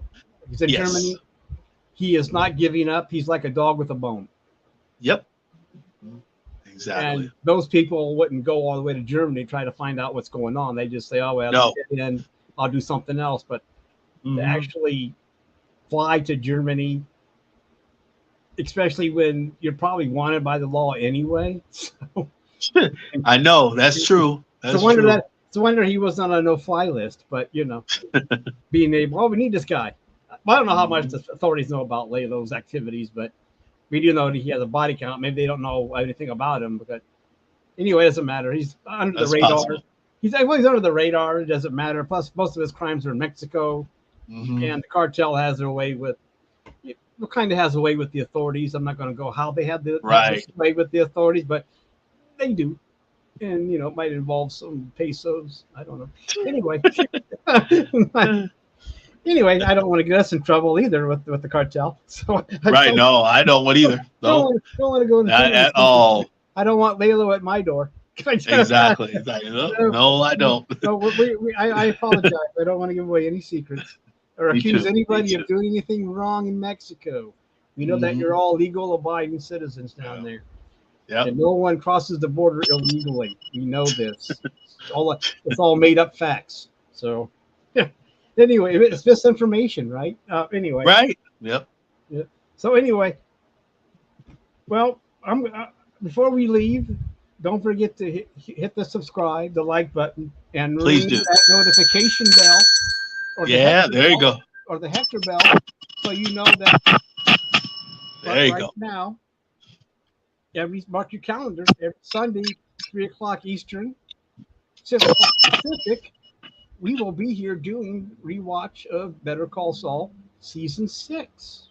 Yes. Any last words, Jay, before we end this broadcast? Put this podcast to bed. My final words is thank you guys who's watching right now and who's will be watching in the future. Uh, really hope you enjoyed yourselves with us dipping our teeth into this episode, and look forward to you guys coming back next week and hearing us talk about it some more on the next episode. But As really we, appreciate it. what is it? Every episode 6. Do you know the title Six. offhand? Not offhand. I think it's maybe plan and execution or something like that. I think, but I might be wrong. Well, we'll tell you next week what it's called. Exactly. Exactly. Or you can We'll Google make it real sure. quick. You can Google it real quick, and tell us later on. But yeah, you're right. What is that? I don't know what the next episode is. That is an interesting. Uh, so let's see. Episode what? 6. Six. Axe and grind. I was way off. Yeah, but you were kind of, yeah. But still, it's an intriguing title. Axe and grind. Axe and grind. Yep. So it's another one like this one, Black and Blue, and the last one. So Axe and Grind is episode 6. All right. And we'll be able to tell you if that Axe and Grind, what that is all about. I mean, these titles actually do mean something. They do. Exactly. They Exactly. do, there's also, they're not just made up for fun. Sorry. So anyway, Exactly. we're out of here. All Everyone right. have a Thanks, good week. Richard. Well, thank you, Jay. I appreciate everything you do to keep me on. Well, try to let me know what's going on and keep me on task, even though I do get sidetracked a little bit. So, My pleasure, bro. and I try My to watch pleasure. the swearings. I don't want to have this be a swear fest, even though, I apologize to you when it's offended. Oh no, it's okay. Offended by It's my quite all right. F-bombs, but Be you. the show's just they're intense for me, and once I get excited, it's just I can't control it sometimes. But anyway, Understandable. but that's what I used to tell the women. I couldn't anyway. That's neither here nor there. That's too much information right there. With that, we are out of here. All